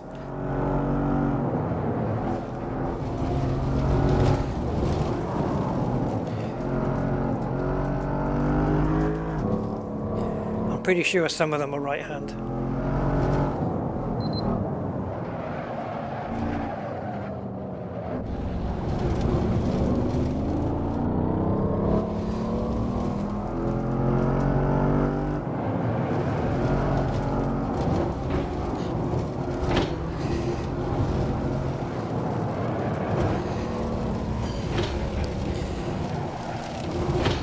Hey Google, call my insurance company.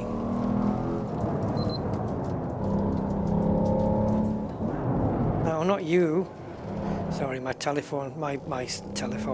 cell phone just came to life there. No, the Google on the SUV.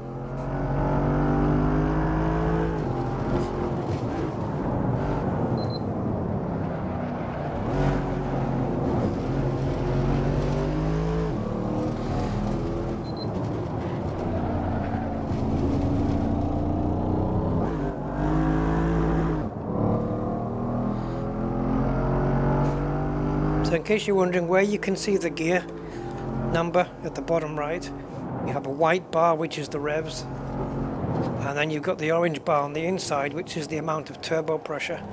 Oh, yeah, yeah, yeah, yeah, yeah.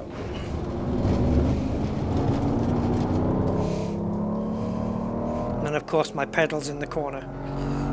Green for accelerate, red for brake, blue for clutch, and grey for force feedback, which is going into the red a few times because it's clipping. Oh, I can't believe it couldn't even get around that corner. Yeah.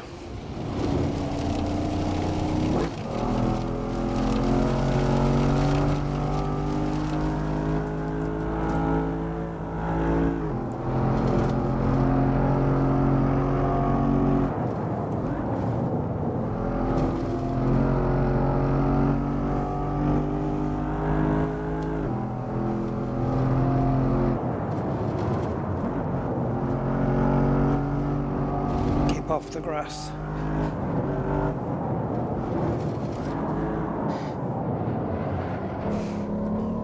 Keep out of the green and onto the black. You get more points if you stay on the track.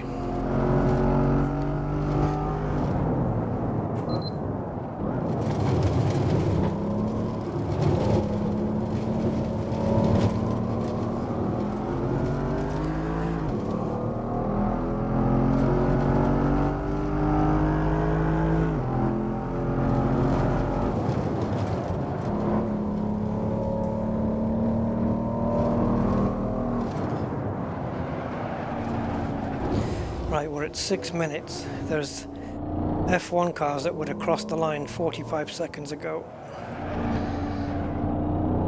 Or maybe even less.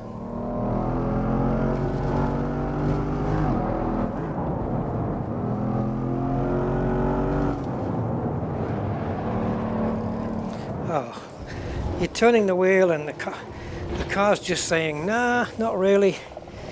We're not turning.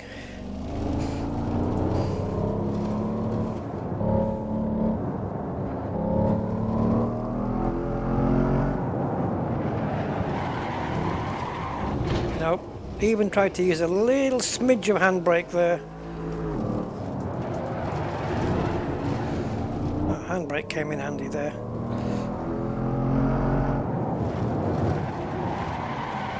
Yeah. Just experimenting with the handbrake at the moment.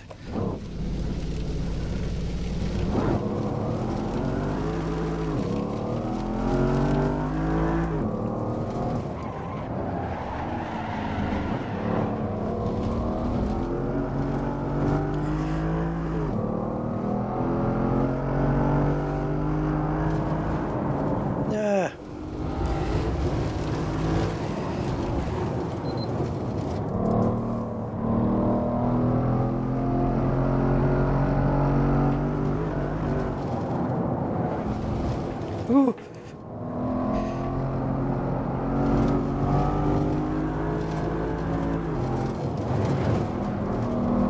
Well, I haven't flipped it over yet.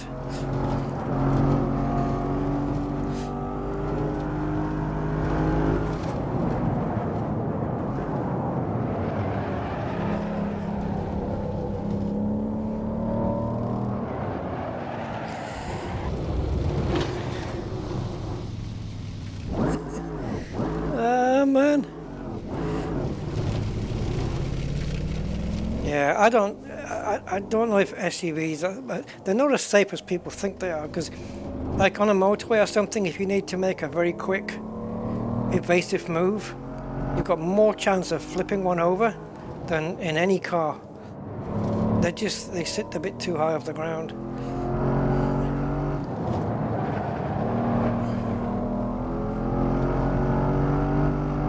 And I think a lot of people think that because it's high off the ground, it makes them safer in an accident, and it's not really the case at all.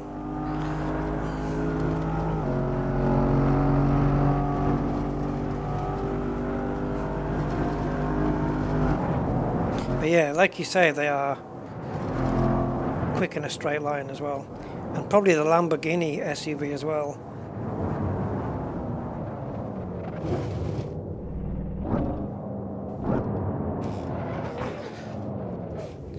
Well, this'll be, I won't do the whole lap, but this is going to be an interesting replay. We spent more time lawn mowing than anything else. What was the lap time? I missed it. It doesn't matter. Yeah, now what was that? Okay. Oh, way too fast.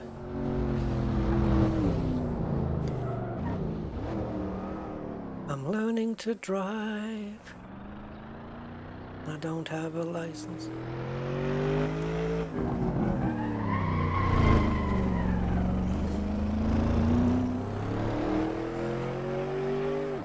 Yeah, those M-Class Mercedes, the G63s, they're not too good, are they? Not really. And they look awful. I mean, they wouldn't pass much use in a drag coefficient test. They're like bricks.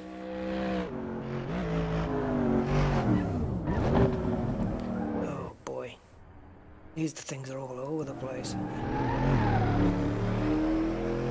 Look at the mud we've accumulated on the wheel arches now. Done so much mowing and farming simulation. It's covered in mud.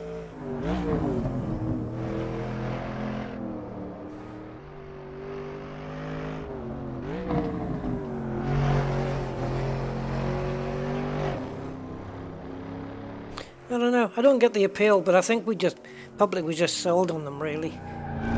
You know, they kind of replaced the estate car.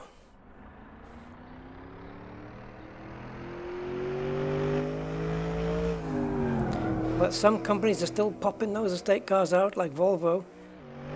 There's a Volvo estate, a new one, like a newish one, around the corner from where I live. And it's gorgeous. It looks beautiful at the back.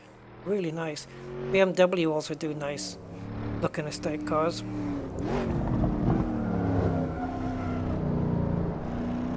But the Volvo ones are really, really nice.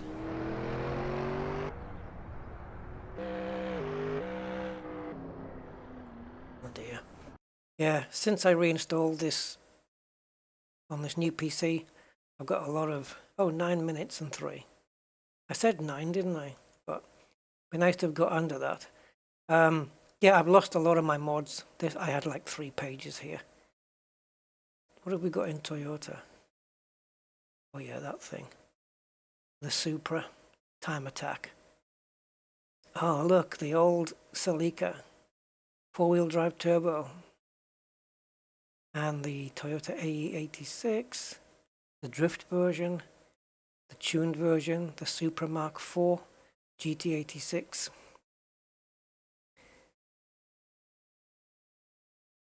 Nissan, we have the Skyline, of course, the old one and the new, and we have the 370Z. And in Maserati, these old cars, this would be a trick around Nordschleife. We have this one, the Quattroporte, and of course the MC12. In Lamborghini, the Countach, again, just 1980s car handling, really. But in terms of beauty, it has to be the Lamborghini Miura for me. But I like this Sesto Elemento because it's crazy. Are you guys seen the Sesto Elemento? The 6th element. This car is, check this out. It's bizarre. The design is, especially the cockpit. It's like something Batman would have as a daily driver. Look at this thing.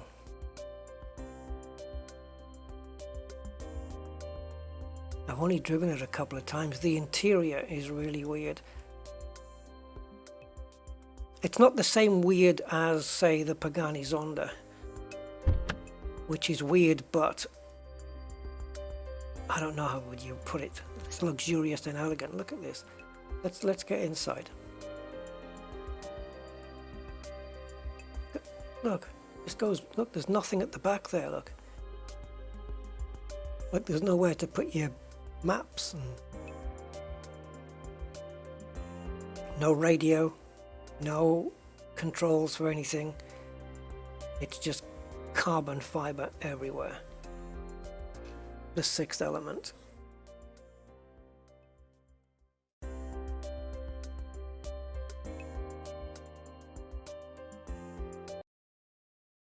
Can't quite remember how fast these things were. Not to 100 kilometers, 2.5 seconds. Yeah. Is Tesla here? Because I know I had Tesla here before, but I don't think it was. It wasn't like didn't come with the game. These are tricky to drive. Supercharged Shelby Cobras. Let's get the proper skin on, shall we?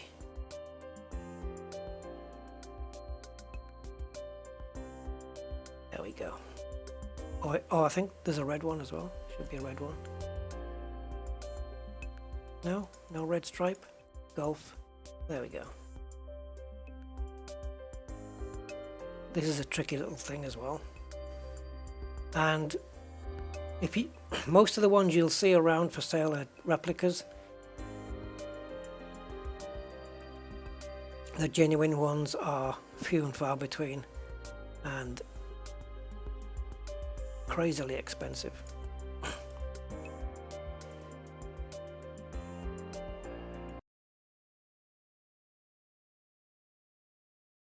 We do one more then? Look at all the different liveries. I don't know what car you guys would like to see perform. McLaren, we have the one I like, the P1. I love the P1. And we've got the P1 GTR. The McLaren F1. There it is. Got the GTR there. Where's the standard? I thought we had it. I thought we had the standard F1. Well, there's the McLaren GTR. Tatus is like yeah, forget that one. BMW we have old and new, got the old E30 there, the very first M3 ever, the M4, the M4 Akrapovic, which is just the exhaust system, E92, GT2s, GT3s, Pagani. Yeah, the Huayra is the one I meant. The interior on this one is Cuckoo. Oh, the Zonda R. Let's do that one. The actual... Oh, let's get back to that Zonda R in a second. Check out the interior of this thing. I rendered this thing in 3D and I remember doing the interior. It took me a while to get all the metal work, all the brushed aluminium correct. It took me a while to really get the look of the textures. But the interior of this car is just a little mad. Oh, it's the race version. Ah. Okay, well, you kind of get the drift.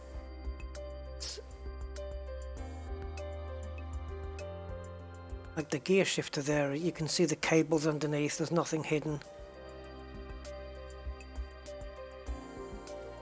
Oh, where's the one where... See, this has got all, it's all carbon fiber inside. This isn't the one I was thinking about. Maybe the metal one. Maybe the metal one comes with a different livery. Let's find out. So what we'll do is we'll stop rotation, turn around, open the doors, just change livery. It's not changing the interior.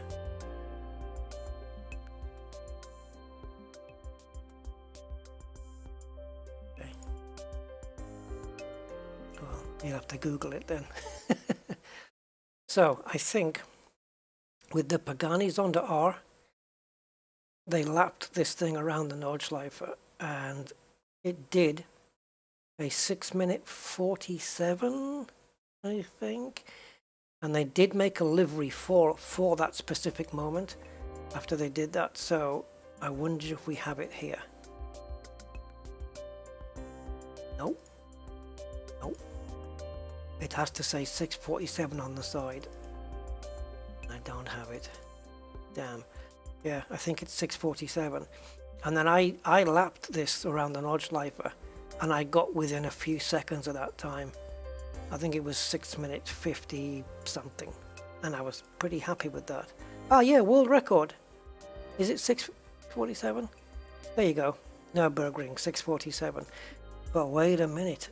There, oh my god, they're including the actual racetrack Nürburgring as well. Surely not. 647 including, see, this is the Nordschleifer really. The Nürburgring is this little sticky bit on the side. 1 minute 8 round the Top Gear test track. Now I don't know whether when it did the lap it included this. It must have done it in that one. How the hell do you do 647 including the Nürburgring?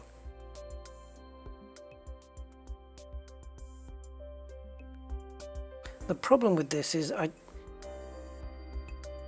don't think we've got a version of this track that includes the Nürburgring, but the time starts counting as soon as you set up. I don't think there's a version of that here. What if we just do the Nordschleifer Tourist and see how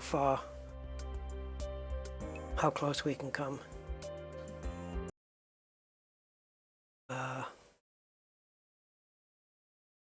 So we need the world record livery.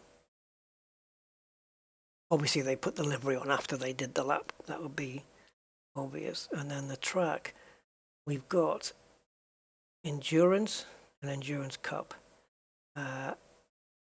See, the Nordschleifer and the Tourist don't have the Nürburgring, which is here. That's the Formula 1 track. But they got it tagged on the end. Ah, this is different as well. The Endurance has got the mini version of the knob. It must be this one.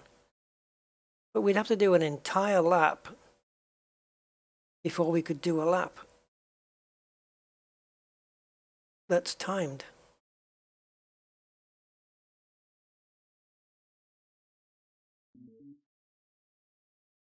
Okay. 9 minutes, 3 seconds. We're going to... Oh, that's in the Porsche Cayenne. Alright, I think I may have to do a lap first, guys. And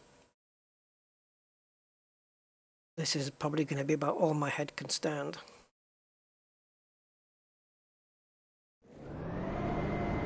So, let's see if we can get anywhere near 647. The answer will be no, but let's see where we are with it. I don't know what the amount of fuel we need to put in. 30 litres will probably be enough to get us through 2 laps, I hope.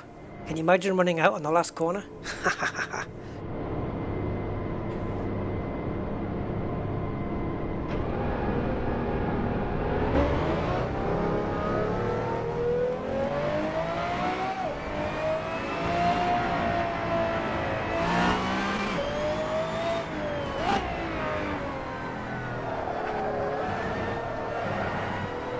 Oh, okay, this isn't the right Nordschleifer. This isn't the Formula 1 layout. Okay, then I'm just going to do the standard tourist version. Just going to do the tourist version, guys. See what time we get.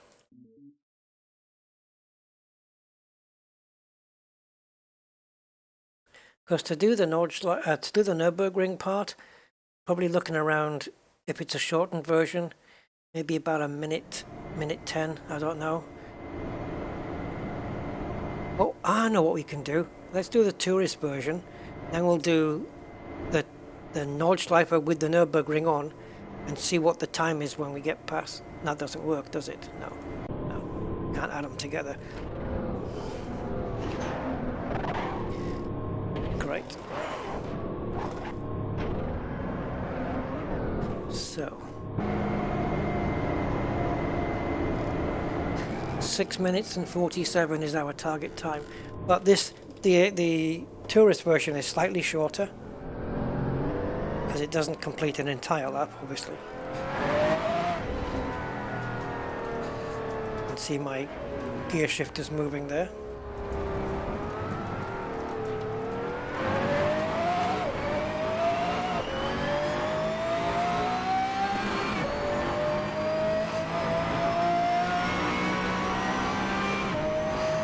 Okay, the clock has started.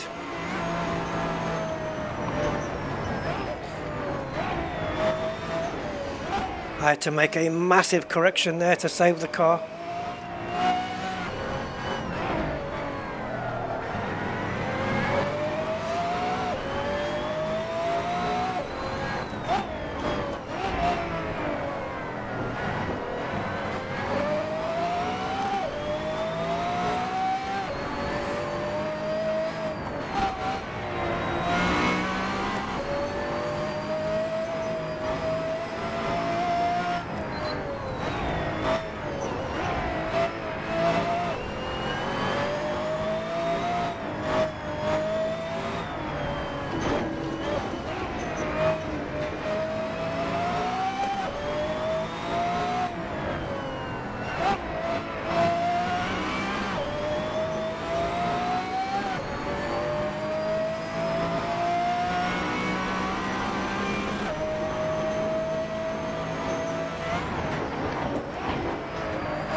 6:42. 5 seconds quicker.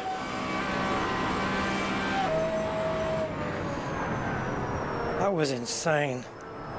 That was just crazy. Oh, Jesus. How does the human brain do that?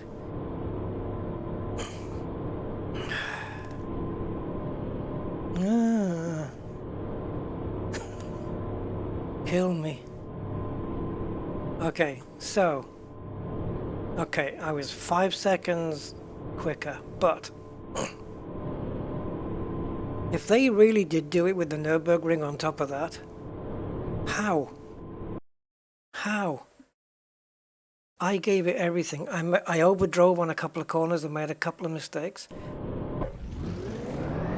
How are they getting 647, including the Nürburgring? This thing's like... It's a bullet down here. Oh, thank you, Matt. That was a workout. Oh, yeah, let me show you that part. See that twitch we had there? Look at it behind the wheel. Look what I had to do here under braking. Watch this. See? I nearly lost it.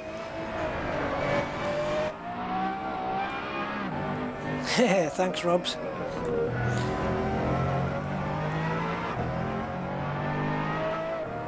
Oh, manic.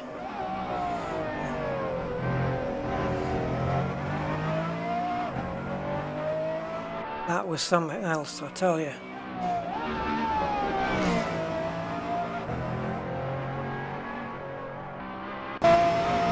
Look, like just plenty of steering wheel work as well on this one. The rev counter's on the steering wheel, which is kind of cool.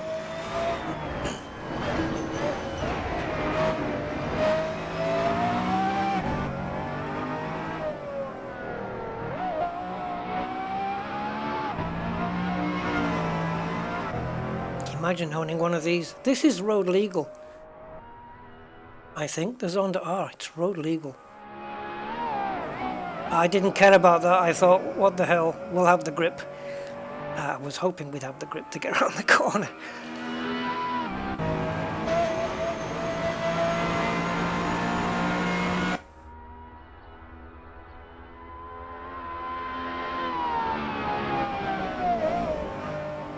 Oh, God, we just got round that corner. Another couple of kilometers per hour and I would have hit the grass.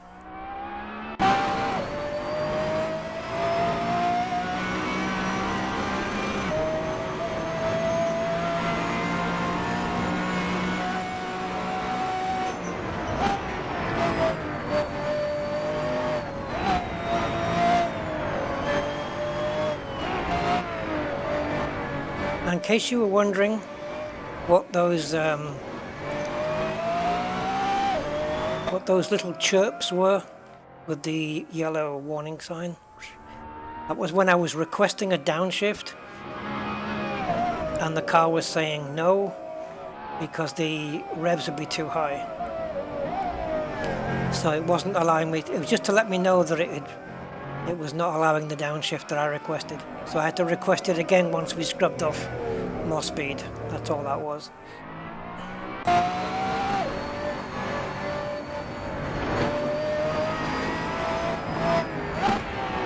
This is the corner I kept not making before, but we did it this time. This one, I think. No, it was the previous one.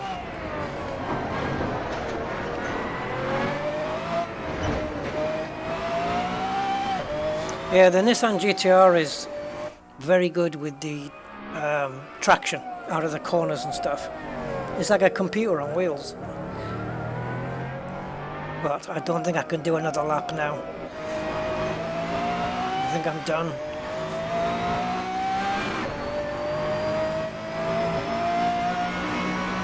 When I started the stream, my head was already busting from yesterday's stream and that, so imagine.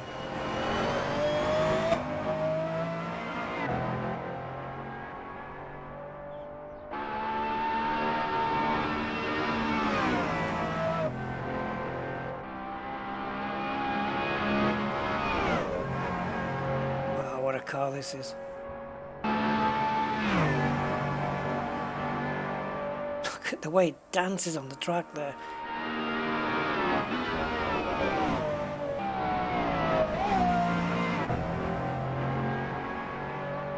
It's like it's always fidgeting.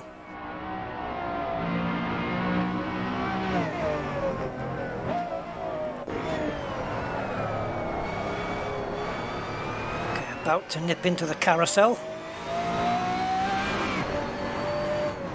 I downshifted way too early here and braked way too early, but never mind.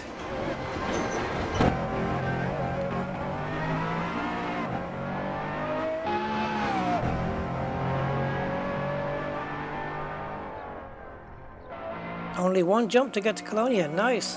That didn't take too long, really.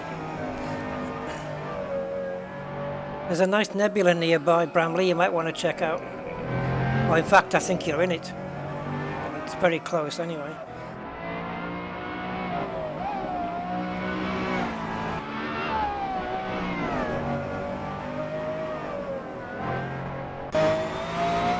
Yeah.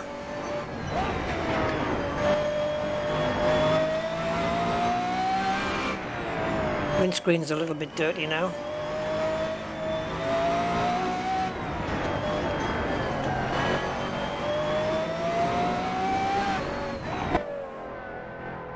What have we got in the way of alternate views?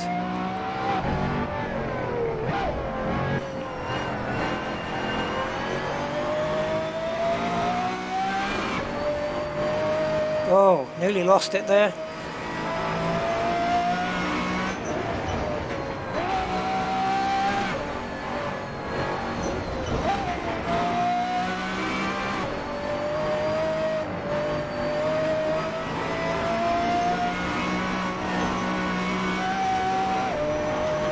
This was so fast through here.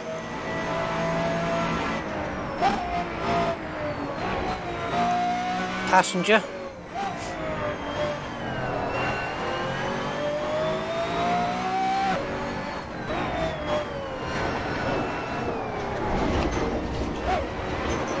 The driver animations are very good.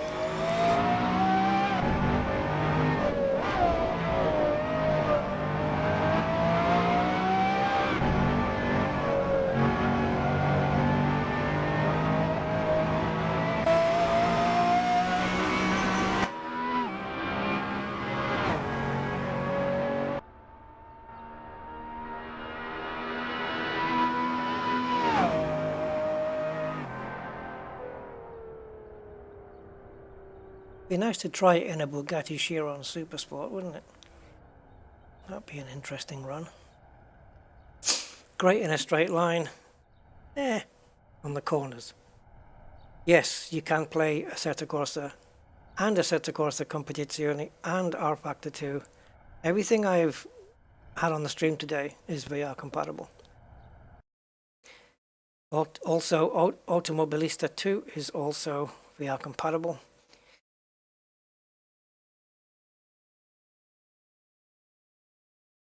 But yeah, better get a new sticker ready for the car. 5 seconds quicker. But now I've got to find out whether the time was set, including the Nürburgring. But judging by the map that was on the car, if they're being faithful to it, then yes. Nürburgring on a Grand Prix circuit is around, I think it's around 1:30 to do a lap there. So if they've done a slightly shortened version, we're probably looking at maybe a minute 10 add on to that. So I don't know how they drove that car so much quicker. Obviously not making any mistakes, but still. Yeah, this game is great in VR, and when I first tried VR just to see if I could handle it without being, sick or anything, which turned out I was no problem with it. The first thing I tried was the Ferrari 2004, this one. I didn't mean to go back to there. I tried this one in VR. I think it was the second car that I tried. And I took it around one of the circuits that I had a lap record on. Well, my personal best record, let's say. And on my second hot lap, I beat my all-time personal best by 5 seconds in VR. But then I went back to monitor and I pushed and I equaled the VR time. But then again, when you think the VR time was set on only my second hot lap ever on VR. So this is Schumacher's 2004 Ferrari, and this is when this is the car that sounds like F1 should sound. The V10s and just, or is it a V8 on this one? I can't remember. I think it's a V10. Oh, don't show your ignorance, Rusty.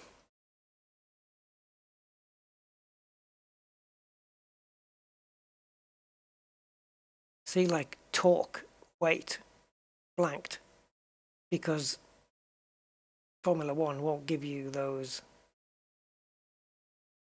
numbers. They're all classified. Yeah, 10 cylinder. Yeah, I was right. So it's a V10. Producing less power than today, 865 horsepower. Today the cars are producing 1,000 horsepower. The combustion engine's producing around this, and then you've got another 140 being delivered via the electric side of things, the motors. So it's coupled together, gives the modern F1 car 1,000 horsepower.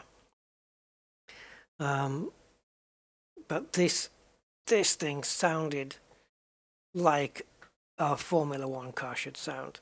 This is how it's done. And I will just do a quick lap somewhere. I think Monza would be good because A, it's Italian, and B, it's got long straights and you can hear the car scream. So we'll just do a quick out lap and back to the pits. Not even completing the lap. And then we'll run a replay and you can hear just what F1 should always have sounded like. Not the vacuum cleaners that we have today.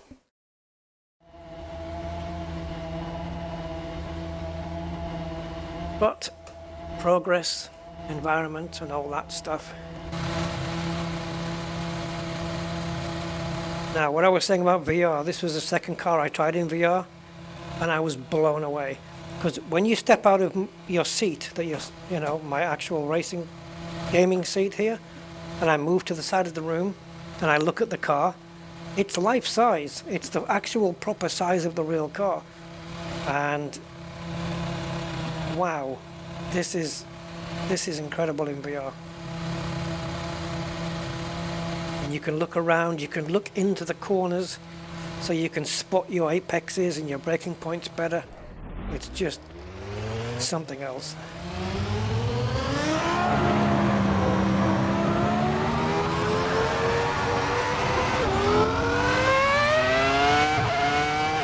Oh, baby, this sound. Where have you been all my life?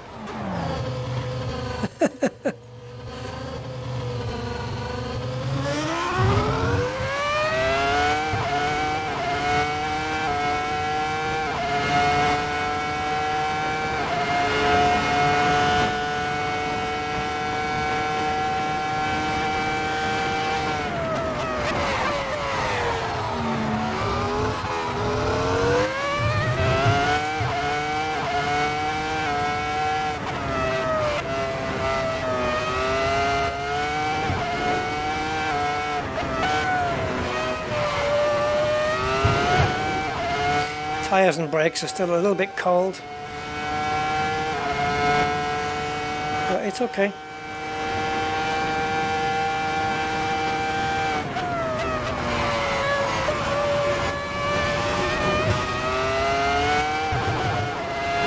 Oh, I overreacted. I didn't think the car was going to hold it, but it did.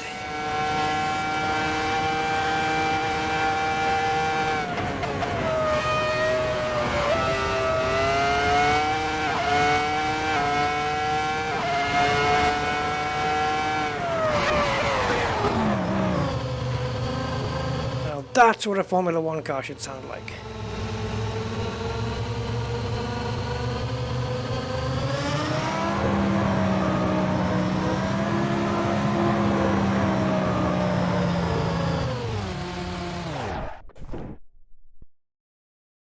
Yes.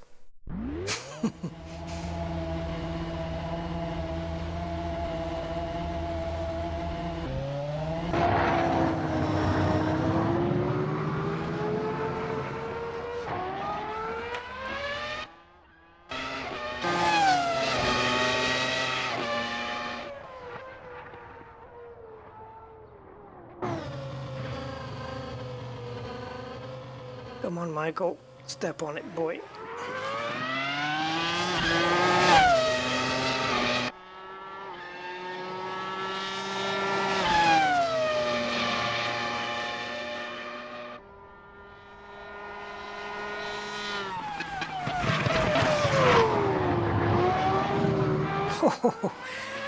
Direction change is just incredible.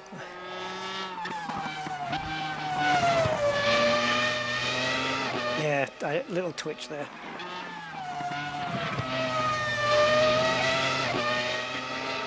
We're now approaching a corner called Ascari, where I had my moment.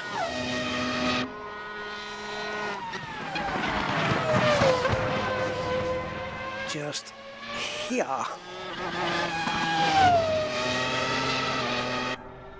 And coming up to Parabolica. Oh yeah, man. Give me that F1 sound.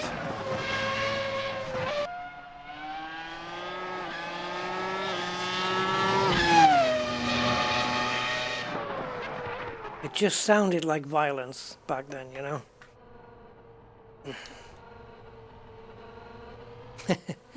And you would definitely hear it coming.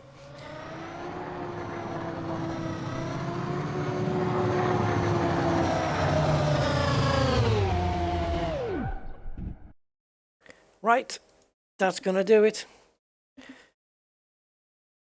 So I thank you guys all for bearing with me and seeing me through the test, which I think we can definitely say was a success. I'm happy with it. I'm very happy with it. I'm glad I was able to find one, because otherwise I would have been screwed. So, okay, dudes, thank you very much. I will catch you on the next stream, whatever that may be.